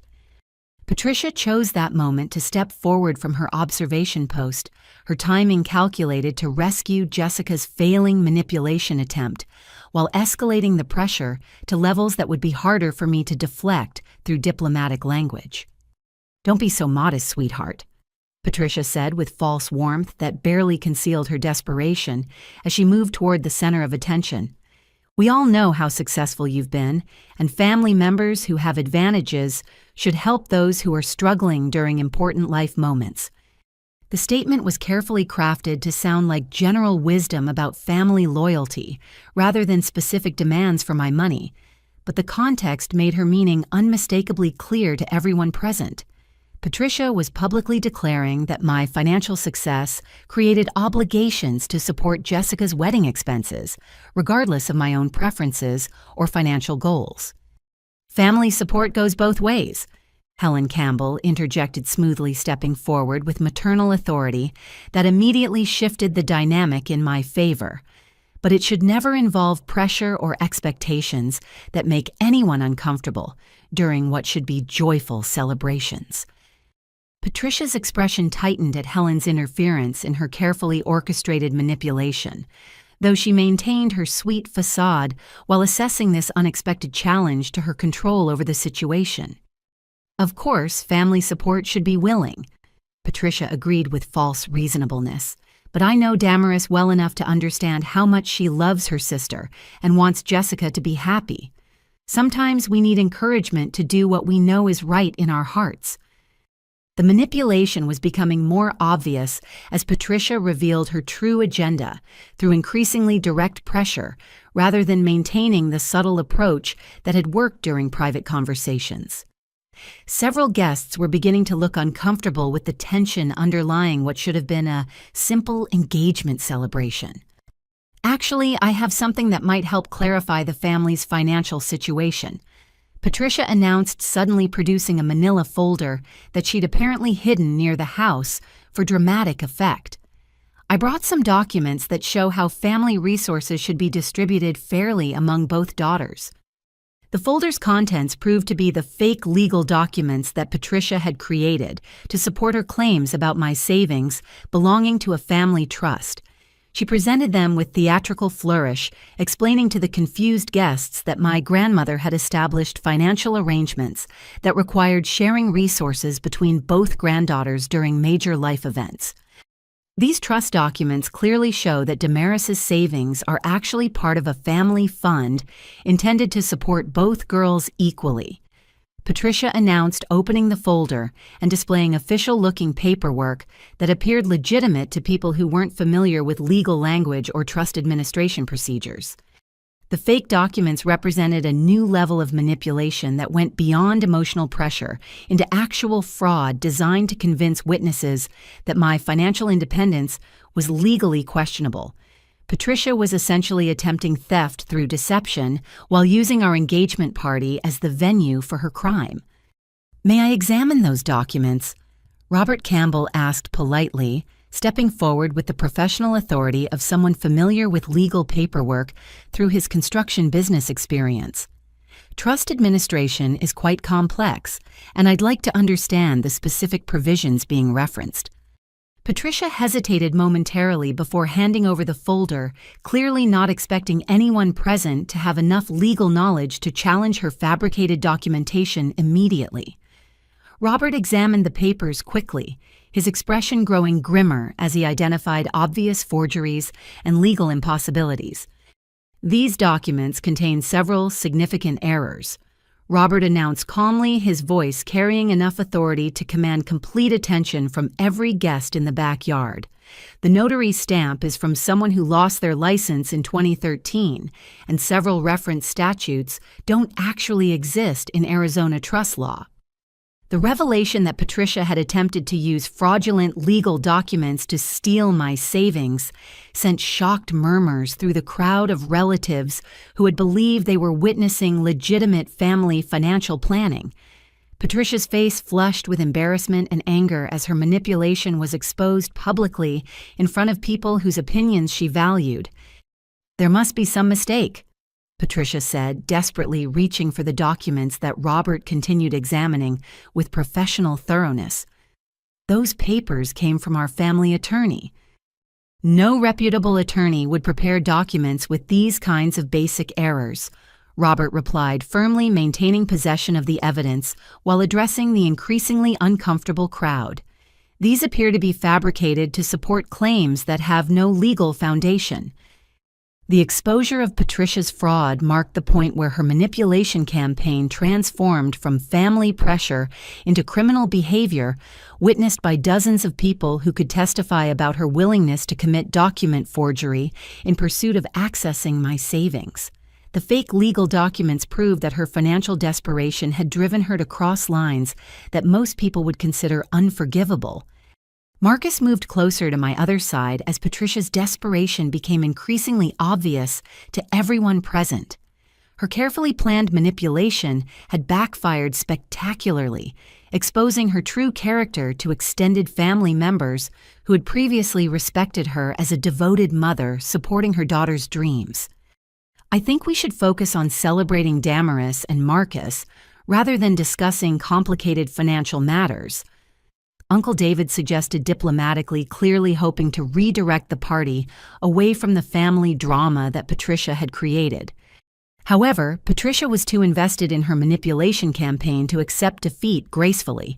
The months of planning and the desperate financial pressures driving her behavior prevented her from backing down, even when continuing would obviously damage her relationships with everyone present.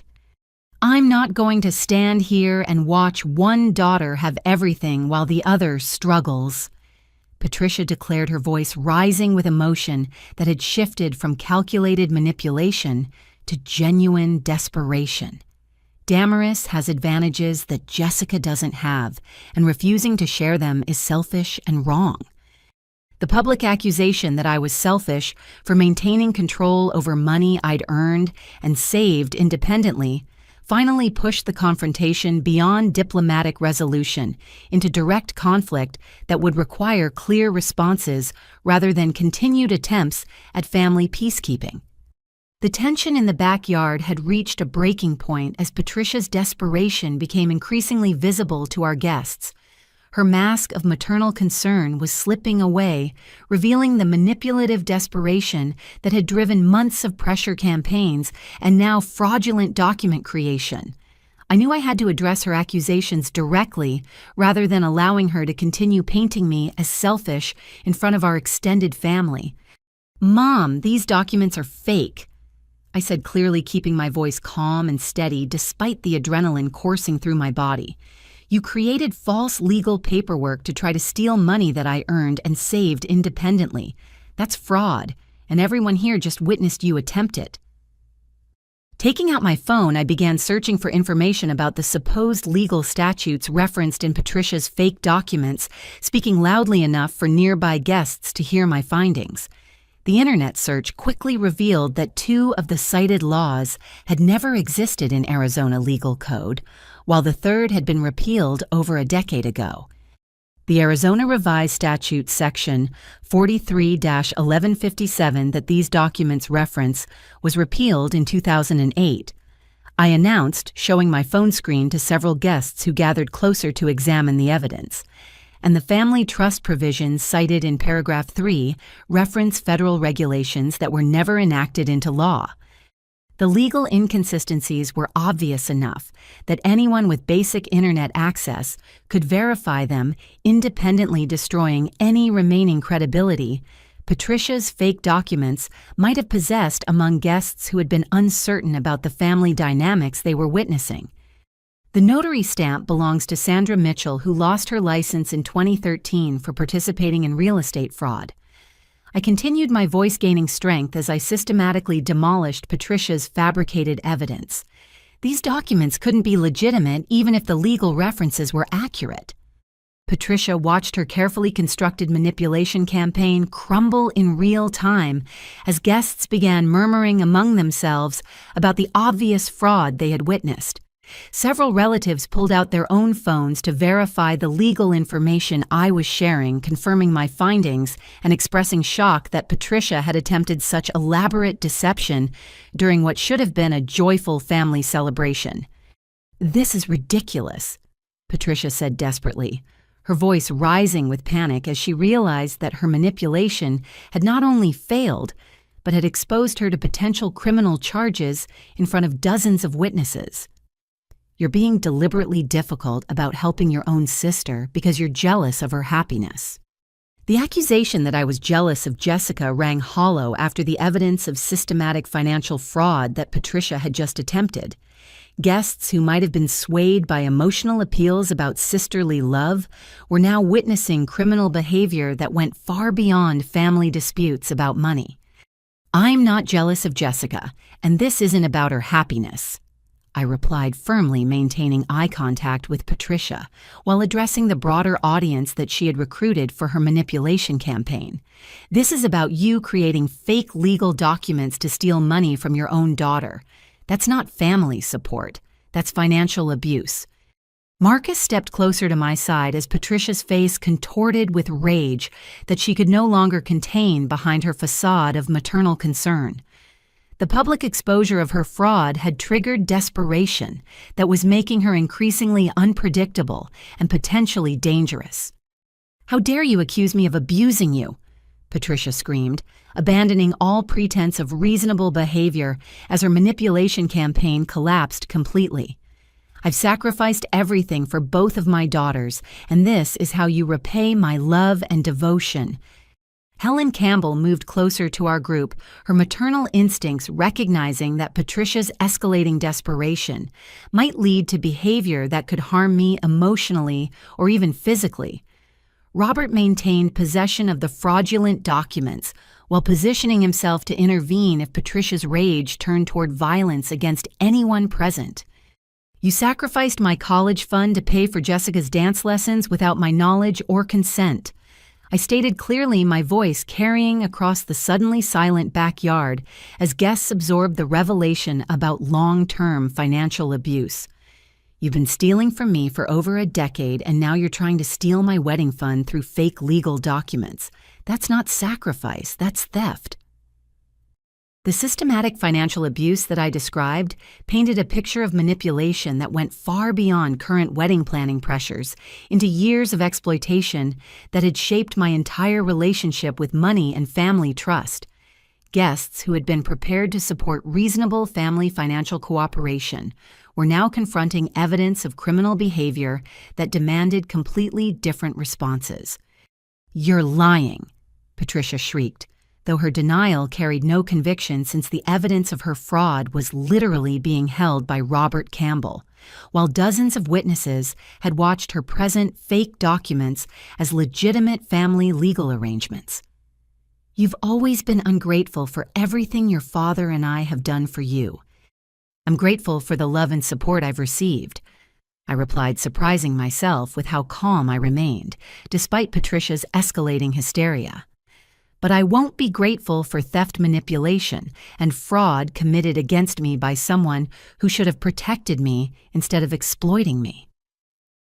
Patricia's face had turned red with rage as she realized that her years of financial manipulation were being exposed to our entire extended family in terms that made her behavior sound criminal rather than maternal.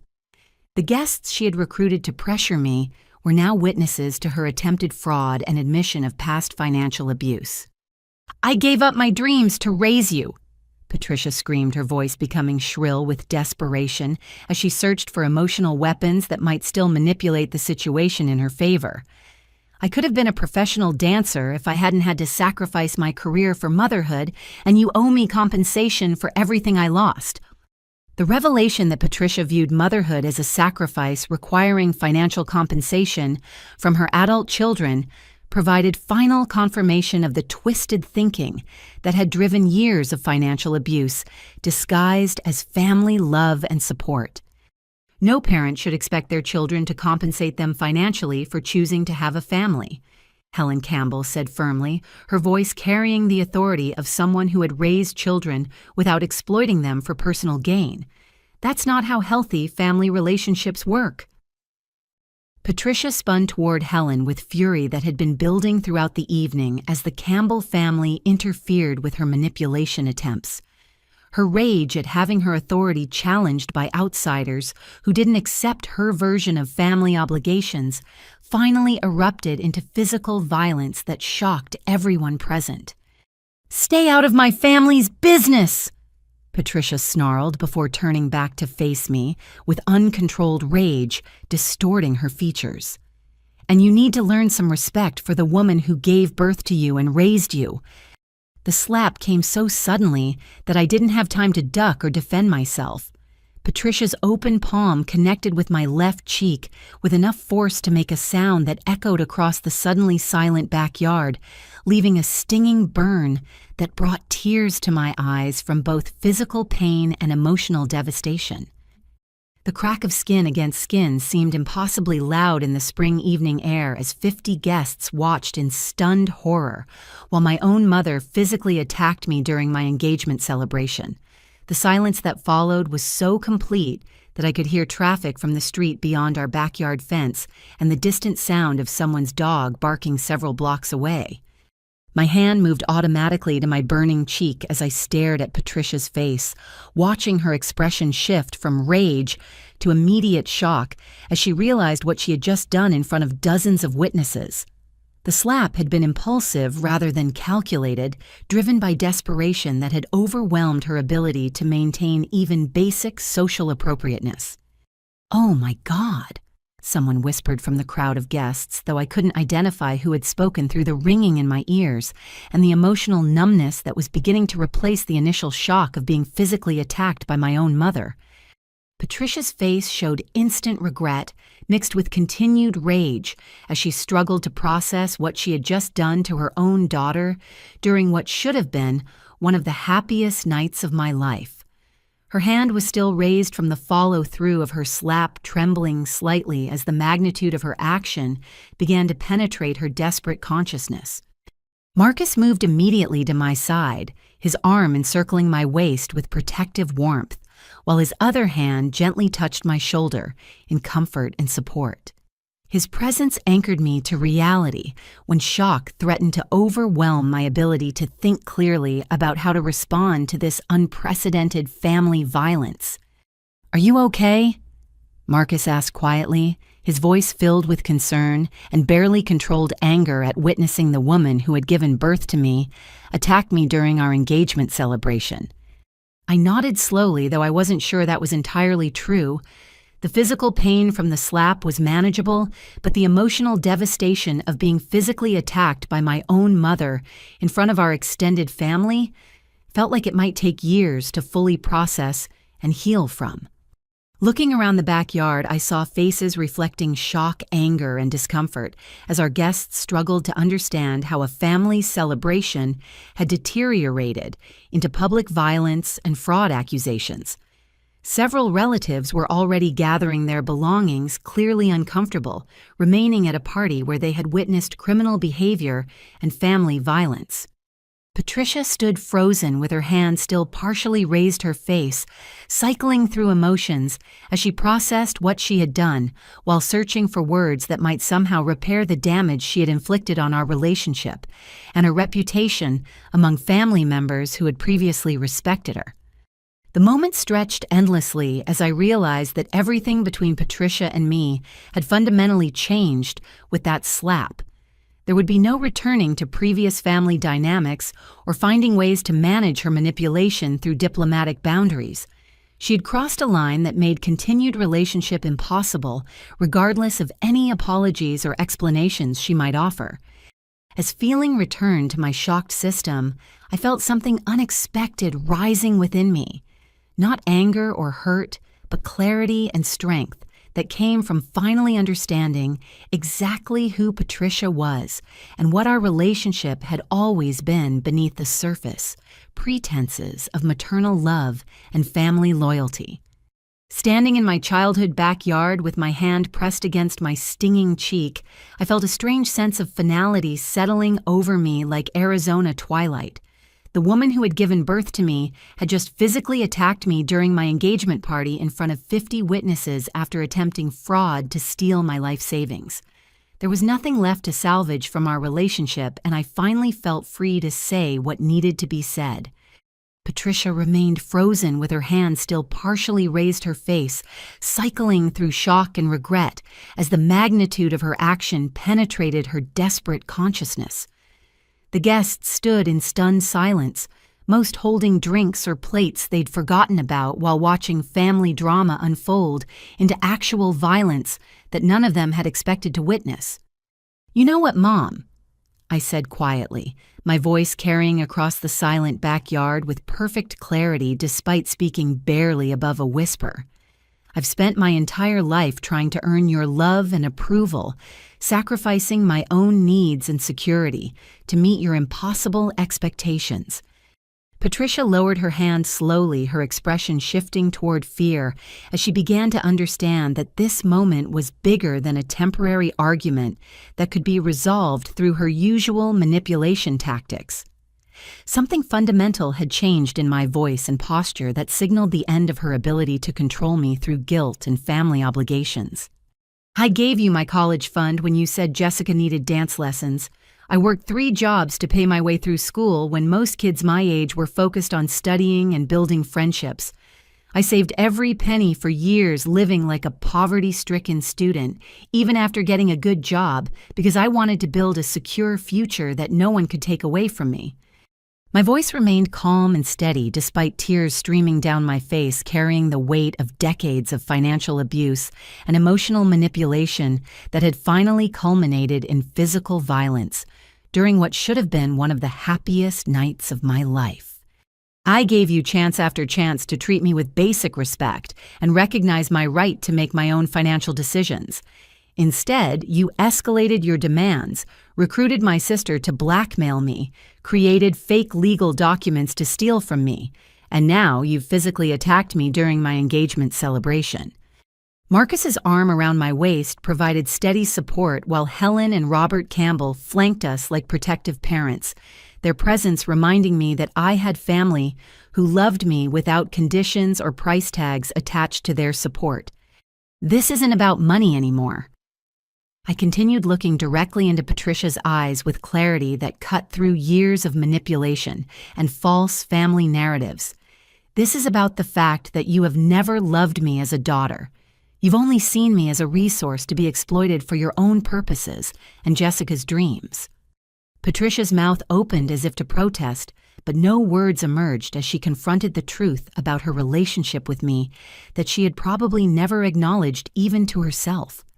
Her maternal love had always been conditional on my willingness to sacrifice my own needs for the family's financial convenience, particularly funding Jessica's expensive pursuits.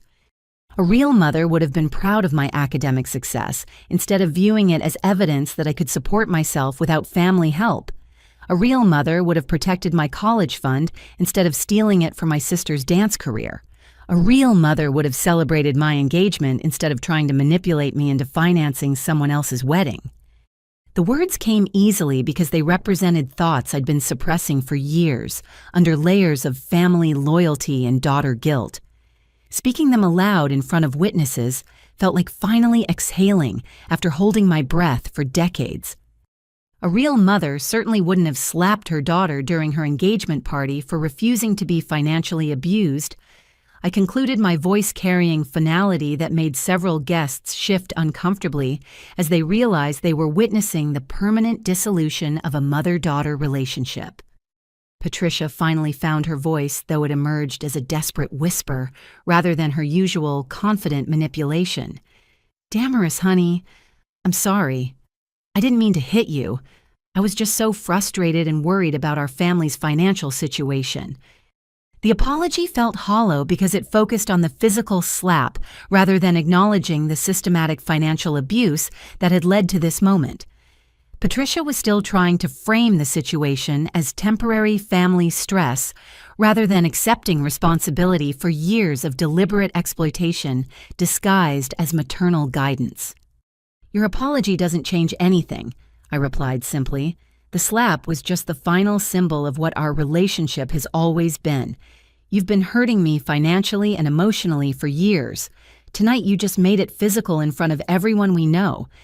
Looking around the backyard at relatives who had witnessed the entire confrontation, I realized that many of them were beginning to understand the true dynamics they had been recruited to support. Aunt Sarah looked horrified as she processed how Patricia had manipulated her into pressuring me about family financial obligations. Uncle David was staring at Patricia with obvious disapproval after witnessing her fraud attempt and physical violence. "I'm done," I announced, clearly addressing both Patricia and the assembled guests who needed to understand that my decision was final and non-negotiable. "I'm done being manipulated, exploited, and abused by someone who should have loved and protected me unconditionally." Marcus squeezed my waist gently, silently communicating his complete support for whatever decision I needed to make about my biological family relationships. His presence reminded me that I had people in my life who loved me for who I was rather than what I could provide financially. "I'm done pretending that blood relations matter more than actual love and respect. I'm done sacrificing my security and happiness to fund other people's dreams.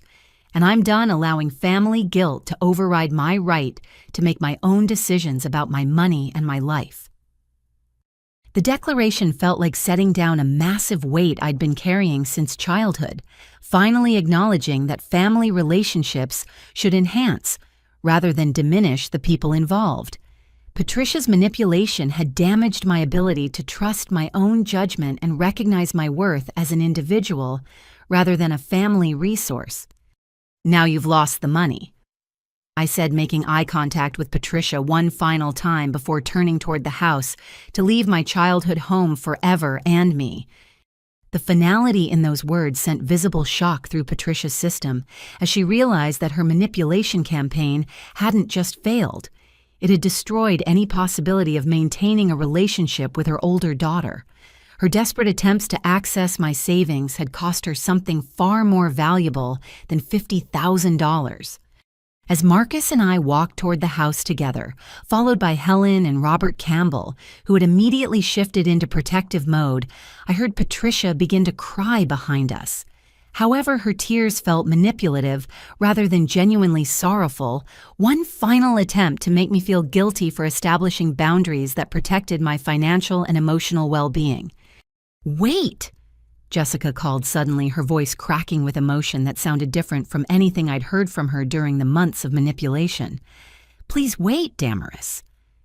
I turned to see my sister standing near the table where she'd delivered her manipulative speech. Earlier in the evening, tears streaming down her face as she struggled with words that seemed to be fighting their way past years of conditioning and fear. "I'm sorry," Jessica whispered, her voice barely audible across the distance between us. "I never wanted to hurt you. I was scared of what would happen if I didn't do what Mom asked me to do." The admission that Jessica had been afraid of Patricia rather than willingly participating in the manipulation campaign added another layer of complexity to the family dynamics that were being exposed during our ruined engagement celebration. She told me that if I didn't help pressure you for money, she would cut me off financially and refuse to support my relationship with Trevor. Jessica continued, her voice growing stronger as she found courage to reveal the truth about her participation in the blackmail campaign. She said I was ungrateful and selfish if I didn't use our sisterly relationship to help solve the family's financial problems. The revelation that Patricia had been manipulating Jessica through threats and emotional abuse, similar to what she'd used against me throughout my life, shifted my understanding of recent events completely. Jessica hadn't been a willing partner in the manipulation. She'd been another victim of Patricia's systematic exploitation. She made me record our conversations and threatened to kick me out of the house if I didn't follow her script about the wedding money. Jessica sobbed, pulling her phone out and deleting files as she spoke. I was so scared of losing my family that I let her turn me into someone I hate. The breakdown of Patricia's manipulation campaign was revealing victims beyond just me, exposing years of psychological abuse that had damaged both daughters in different ways, while serving Patricia's need to control every aspect of our family's financial and emotional dynamics. As Jessica's confession continued, other family members who had witnessed the entire confrontation began stepping forward with their own revelations about Patricia's manipulation campaigns that had been operating beneath the surface of our family relationships for years. The systematic nature of her financial abuse was becoming clear as relatives shared experiences they had previously kept private out of family loyalty. Aunt Sarah approached our group, hesitantly wringing her hands as she prepared to admit her own experience with Patricia's financial manipulation. "Damaris, I need to tell you something that's been bothering me for months." She began glancing nervously toward Patricia, who was still standing frozen near the center of the backyard. "Your mother borrowed $5,000 from me last spring, claiming that Jessica needed emergency dental work that wasn't covered by insurance." Aunt Sarah continued, her voice growing stronger as she realized the importance of sharing her story. "But I saw Jessica at the family reunion 2 months later, and her teeth looked exactly the same as always. When I asked about her recovery, she had no idea what I was talking about." The revelation that Patricia had been lying to extended family members about medical emergencies to extract money that was actually funding Jessica's wedding plans demonstrated a level of systematic deception that went far beyond family financial disagreements into actual fraud against multiple victims.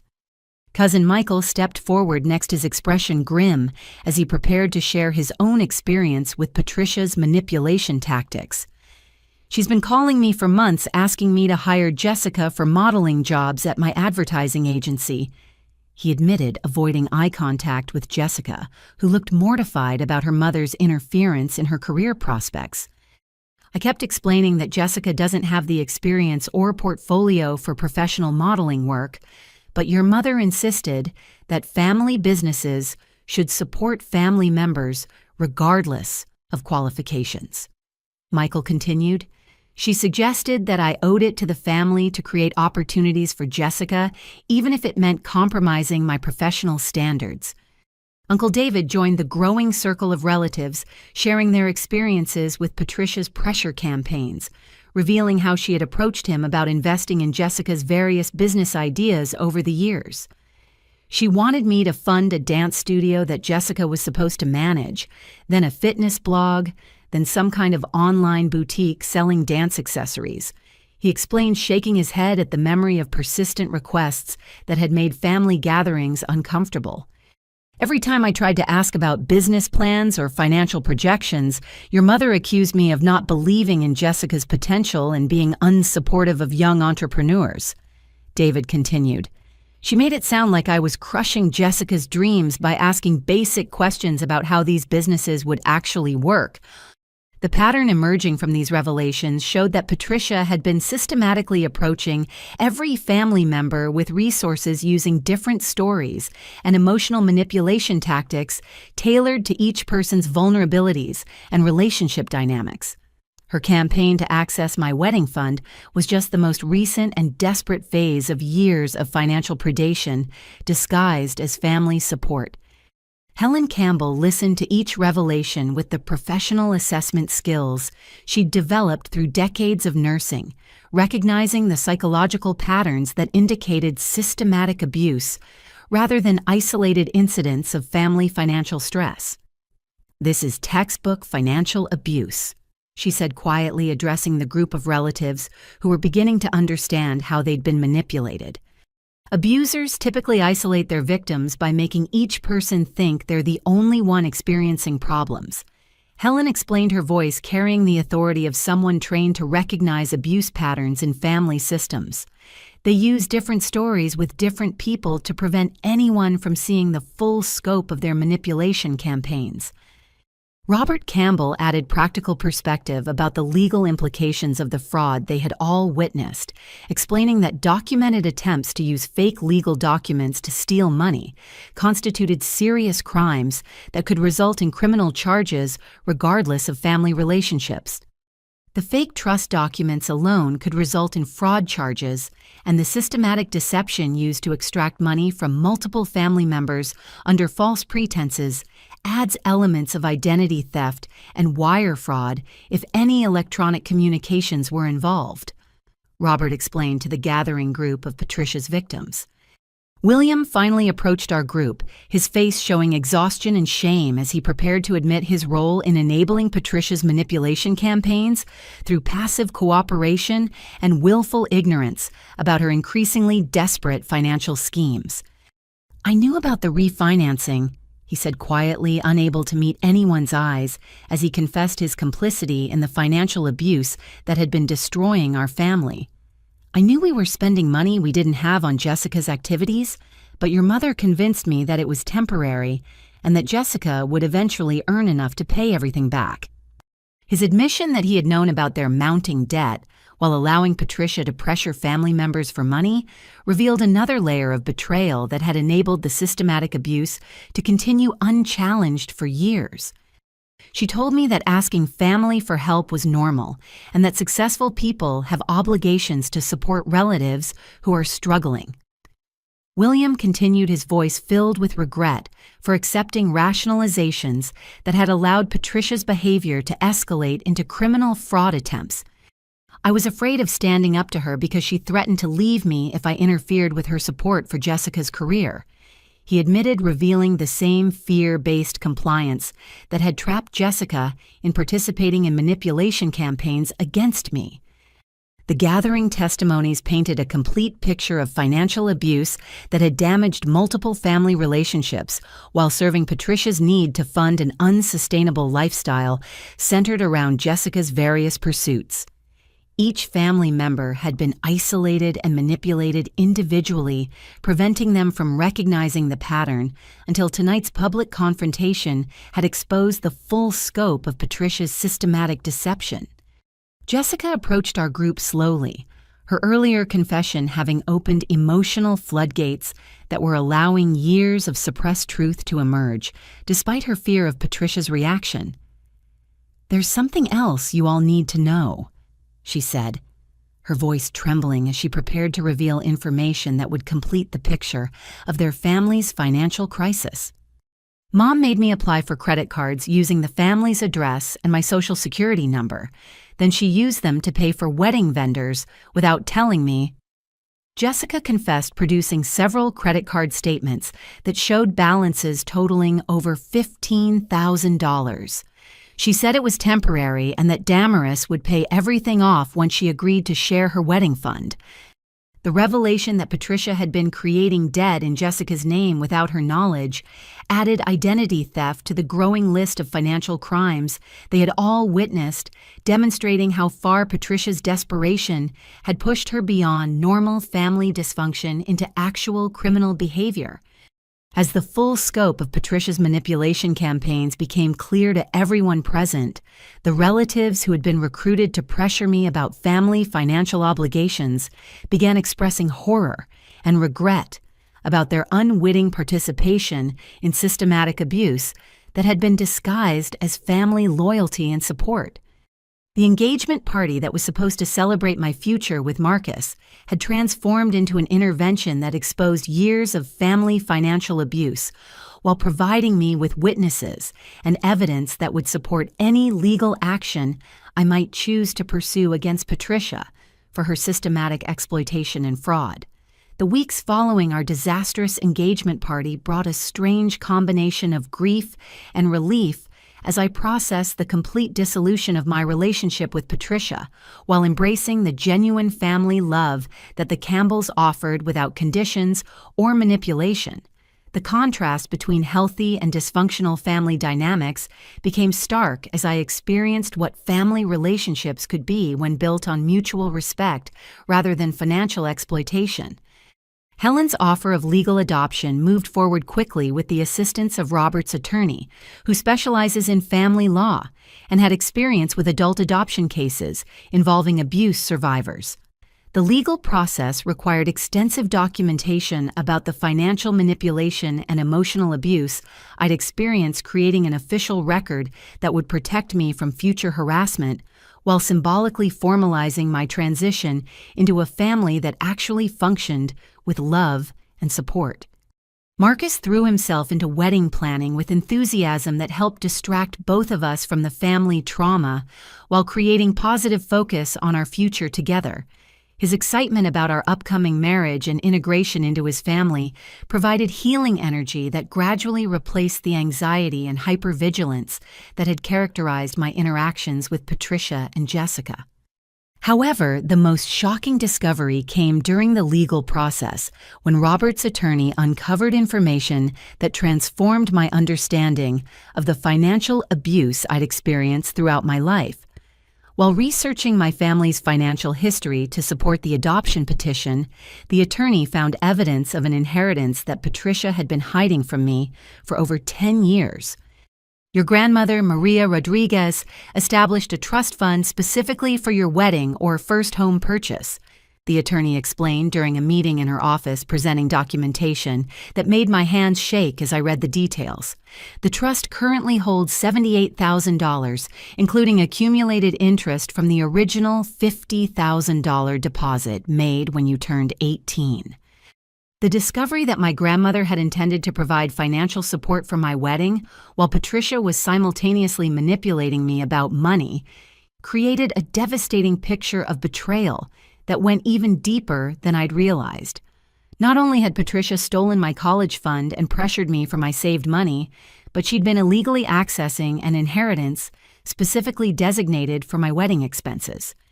The trust documents clearly state that the funds should be released to you upon engagement or marriage, with backup provisions for first home purchase if you chose not to marry. The attorney continued showing me my grandmother's handwritten letter explaining her intentions for the inheritance. Reading my grandmother's words about wanting to support my independence and happiness brought tears that mixed grief for losing her with rage about Patricia's theft of her intended gift. The letter revealed that my grandmother had specifically worried about family financial manipulation and had designed the trust to protect me from the exact exploitation that Patricia had been perpetrating for years. Your mother has been accessing the trust funds through forged documents claiming family financial emergencies. The attorney explained, presenting bank records that showed systematic withdrawals over the past decade. She's stolen approximately $35,000 from your inheritance while lying about its existence. The theft of my grandmother's gift represented a level of betrayal that felt almost impossible to process emotionally.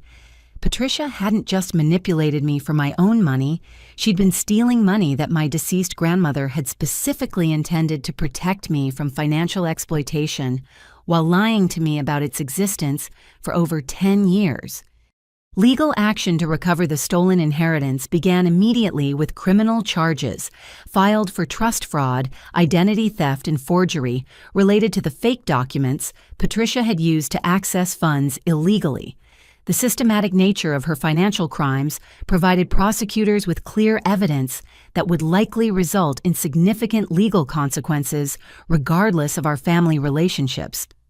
Jessica reached out to me several times during this period, her attempts at communication revealing genuine remorse and desire to rebuild our relationship despite the manipulation that had damaged our trust. Her messages included apologies for her participation in Patricia's pressure campaigns and explanations about the fear-based compliance that had trapped her in perpetuating abuse against me. "I know I hurt you terribly, and I understand if you never want to speak to me again," Jessica wrote in a letter that arrived 2 weeks after the engagement party. "But I want you to know that I love you, and I'm trying to get help to understand how our family dynamics became so toxic and destructive." Her letter revealed that she had started therapy to address the psychological manipulation she'd experienced and was working to establish financial independence from Patricia to prevent future exploitation. She'd also broken up with Trevor after realizing that their relationship had been built on financial stress and family pressure rather than genuine compatibility. "I applied for my own apartment and a full-time job because I finally understand that depending on Mom for financial support means allowing her to control every aspect of my life," Jessica continued. "I want to become someone you could be proud to call your sister, even if it takes years to repair the damage I helped create."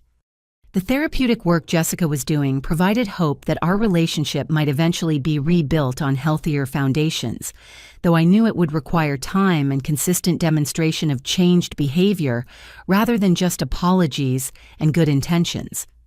Marcus and I decided to postpone our original wedding plans to allow time for the legal proceedings and family trauma recovery, while also taking advantage of my recovered inheritance to plan a celebration that truly reflected our values and dreams. The additional funds meant we could focus on creating meaningful experiences rather than compromising our vision due to budget constraints. "I want our wedding to represent the family we're choosing rather than the dysfunction we're leaving behind," Marcus said during one of our planning sessions at Helen and Robert's kitchen table. "Let's create something beautiful that celebrates love and support rather than obligation and manipulation." Helen's guidance proved invaluable as I navigated the complex emotions of grieving the mother I'd wanted while celebrating my freedom from the mother I'd actually had. Her own experience with family manipulation provided practical strategies for managing guilt, anger, and sadness, while building new relationship patterns based on healthy boundaries and mutual respect. Choosing your own family doesn't mean you failed with your biological family, Helen reminded me during particularly difficult moments. It means you recognize the difference between love and control, and you chose love. The legal adoption process concluded 3 months after our engagement party with a small ceremony at the courthouse that felt more meaningful than many traditional weddings. Standing between Helen and Robert while officially becoming their daughter provided closure on decades of seeking parental love from people who were incapable of providing it unconditionally. As autumn approached and our wedding planning gained momentum, I felt genuinely excited about celebrating our marriage, surrounded by people who supported our happiness without expecting anything in return. The contrast with the stress and manipulation that had characterized family interactions with Patricia made every moment of wedding planning feel like a gift of peace and joy. 6 months after our engagement party, Patricia's legal troubles had escalated into serious criminal charges that would likely result in prison time for the systematic financial fraud that investigators had uncovered during their examination of her manipulation campaigns. The forensic accounting revealed a decade-long pattern of identity theft, document forgery, and fraud that affected not only our immediate family, but also extended relatives and family friends who had been systematically deceived. The investigation uncovered additional victims beyond our family circle, including elderly neighbors who had loaned Patricia money for supposed emergency home repairs that never occurred, and local business owners who had been convinced to extend credit for Jessica's various entrepreneurial ventures based on fabricated financial documentation. The scope of Patricia's deception demonstrated sophisticated criminal behavior rather than desperate maternal love gone wrong. Jessica's decision to testify against Patricia in court required tremendous courage, given years of psychological manipulation and fear-based conditioning that had shaped her understanding of family loyalty. However, her therapy progress had helped her recognize that protecting other victims was more important than maintaining silence to preserve a relationship built on manipulation and abuse.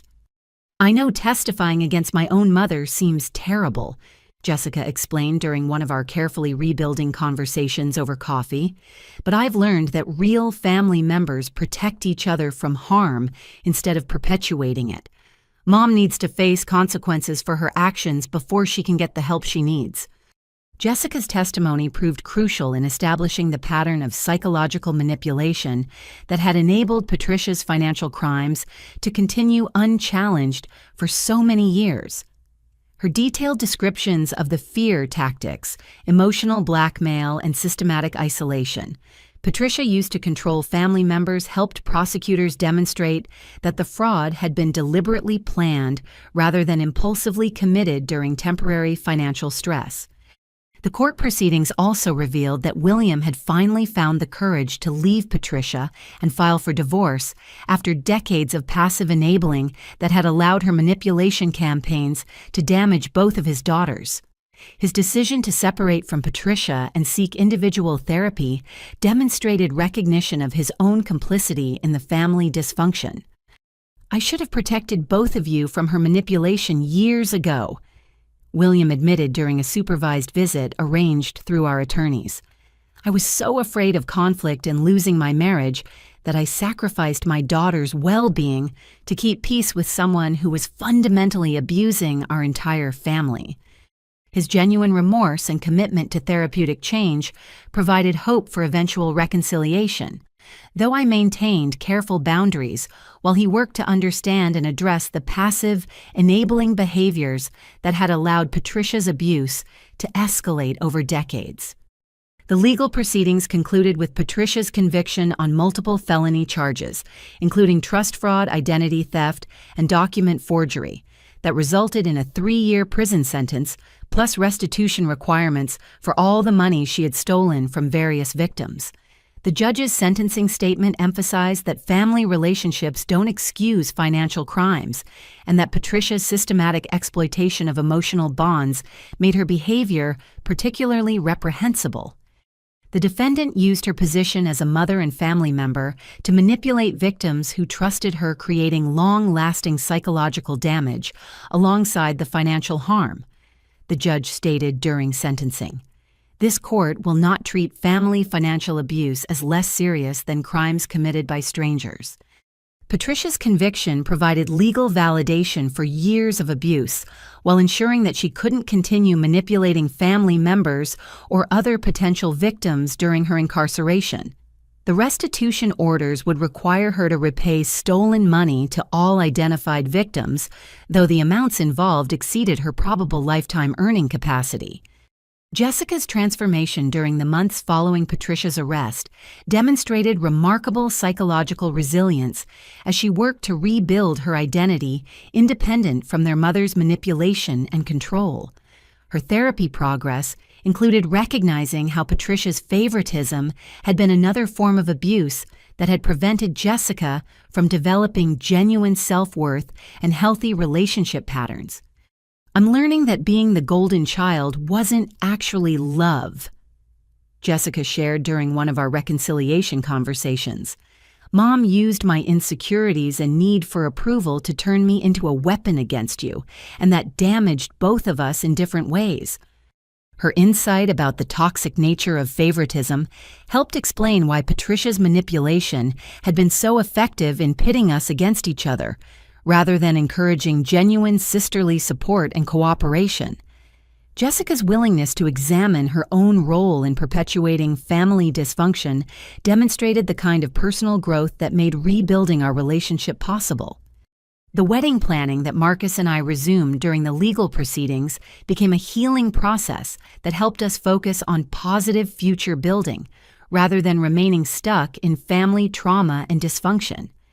Using my recovered inheritance alongside our saved funds allowed us to create a celebration that honored our values while symbolically representing our choice to build relationships based on love rather than obligation. Jessica's participation in our wedding planning provided opportunities for trust building and relationship repair as she demonstrated changed behavior rather than just offering apologies for past manipulation. Her enthusiasm for supporting our happiness without expecting anything in return marked a fundamental shift from the family dynamics that had characterized our earlier relationship. "I want to be the sister you deserve to have all along," Jessica said while helping me choose flowers for the ceremony. "Not because Mom told me to pressure you about something, but because I genuinely love you and want you to be happy." The contrast between Jessica's current behavior and her earlier blackmail attempts demonstrated how much growth was possible when someone committed to genuine change rather than continuing patterns learned during childhood in a dysfunctional family system. Helen and Robert's support throughout the legal proceedings and wedding planning provided a stable foundation that allowed me to process family trauma while celebrating my future with Marcus. Their unconditional love and protection created safety that I'd never experienced with my biological family, demonstrating what healthy parental relationships could provide.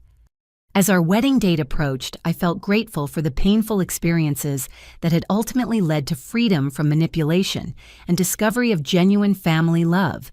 The contrast between Patricia's conditional support and the Campbells' unconditional acceptance had taught me to recognize the difference between real love and emotional exploitation.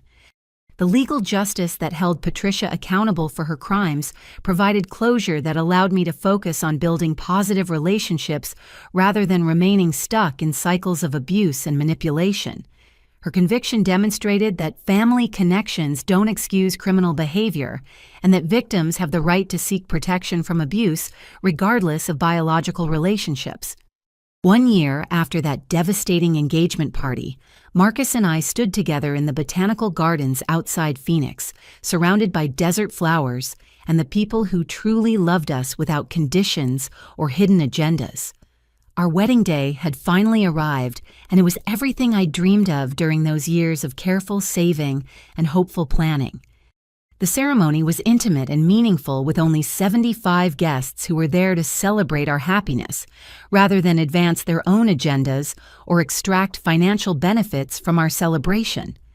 Helen Campbell walked me down the aisle in her new official role as my adoptive mother, her arm linked with mine, providing the parental support I'd always wanted but never received from Patricia. Jessica served as my maid of honor, a decision that represented the genuine reconciliation we'd built through months of honest communication and therapeutic work. Her presence beside me symbolized our mutual commitment to breaking the cycle of family manipulation and building a sisterly relationship based on love rather than competition for parental resources. "You look absolutely radiant," Jessica whispered as we prepared for the ceremony, her eyes bright with tears of genuine happiness rather than the manipulative emotions that had characterized her earlier behavior. "I'm so proud of the strength you showed during everything we went through, and I'm honored that you're giving me the chance to be a real sister to you. The transformation in our relationship provided hope that family dysfunction doesn't have to be permanent when people commit to genuine change and therapeutic growth. Jessica's willingness to examine her own behavior and make amends had created space for trust to rebuild gradually over time. William attended the ceremony as my father, though our relationship remained carefully boundaried as he continued working to understand his role in enabling decades of family financial abuse. His presence represented forgiveness rather than forgotten harm, acknowledging that people can change while protecting myself from potential future manipulation. "I know I can't undo the years when I failed to protect you," William said during our brief conversation before the ceremony, "but I want you to know how proud I am of your courage in breaking free from dysfunction that I was too weak to challenge. You saved not just yourself, but probably all of us." His recognition of my strength in establishing boundaries provided validation that helped heal some of the abandonment wounds created by his passive enabling of Patricia's abuse throughout my childhood and young adulthood. The wedding itself was funded entirely by my recovered inheritance and our joint savings representing financial independence from manipulation and the security that comes from building resources through honest work rather than emotional exploitation. Every vendor had been chosen based on quality and value rather than desperation and family pressure. Marcus's vows brought tears to everyone present as he spoke about admiring my courage in choosing love over fear boundaries, over people-pleasing and genuine family connections, over biological obligations. His words honored the difficult journey that had led us to this celebration while affirming his commitment to protecting our relationship from future manipulation. "I promise to always support your right to make decisions about your money, your time, and your energy, without pressure or guilt from anyone including me," Marcus said, his voice carrying conviction that demonstrated his understanding of how financial abuse had shaped my past experiences with family relationships. My own vows focused on gratitude for discovering the difference between conditional and unconditional love, while committing to building a marriage based on mutual respect rather than exploitation or control. Speaking those words in front of people who genuinely supported our happiness felt like final liberation from years of family dysfunction. "You've taught me that real love doesn't come with price tags or hidden agendas," I said to Marcus while looking into his eyes. "You've shown me that healthy relationships enhance rather than diminish the people involved, and that family should be a source of strength rather than constant stress." The reception celebration was joyful and relaxed, filled with dancing laughter and conversations that focused on future dreams rather than past traumas or family obligations.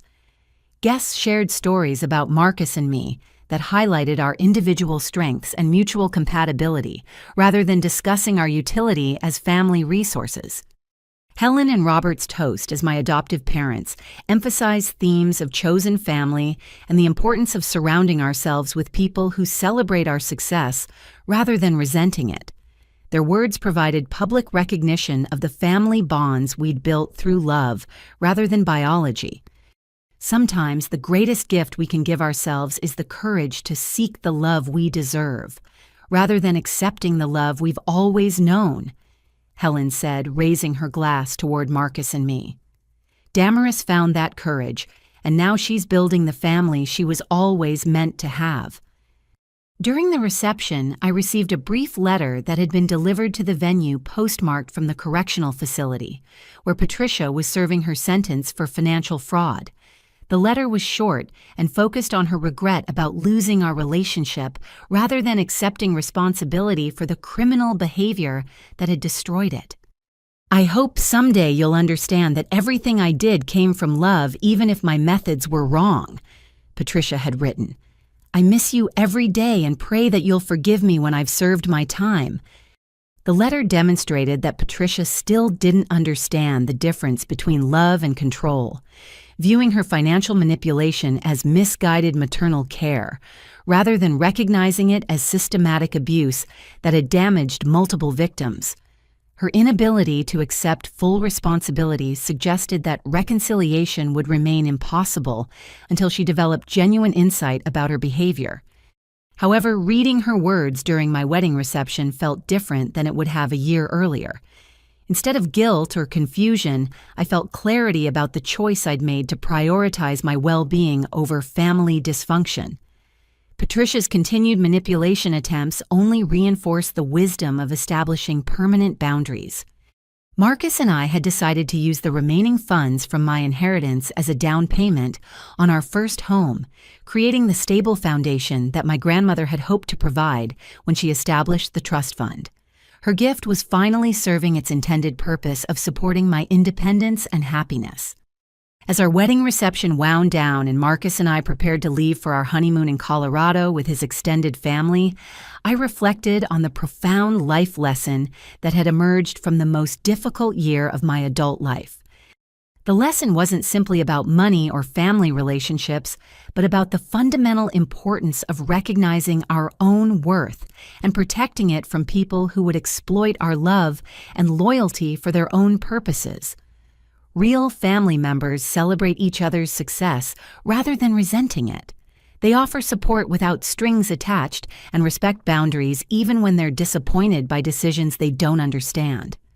Most importantly, I learned that choosing your own emotional and financial well-being over family dysfunction isn't selfish.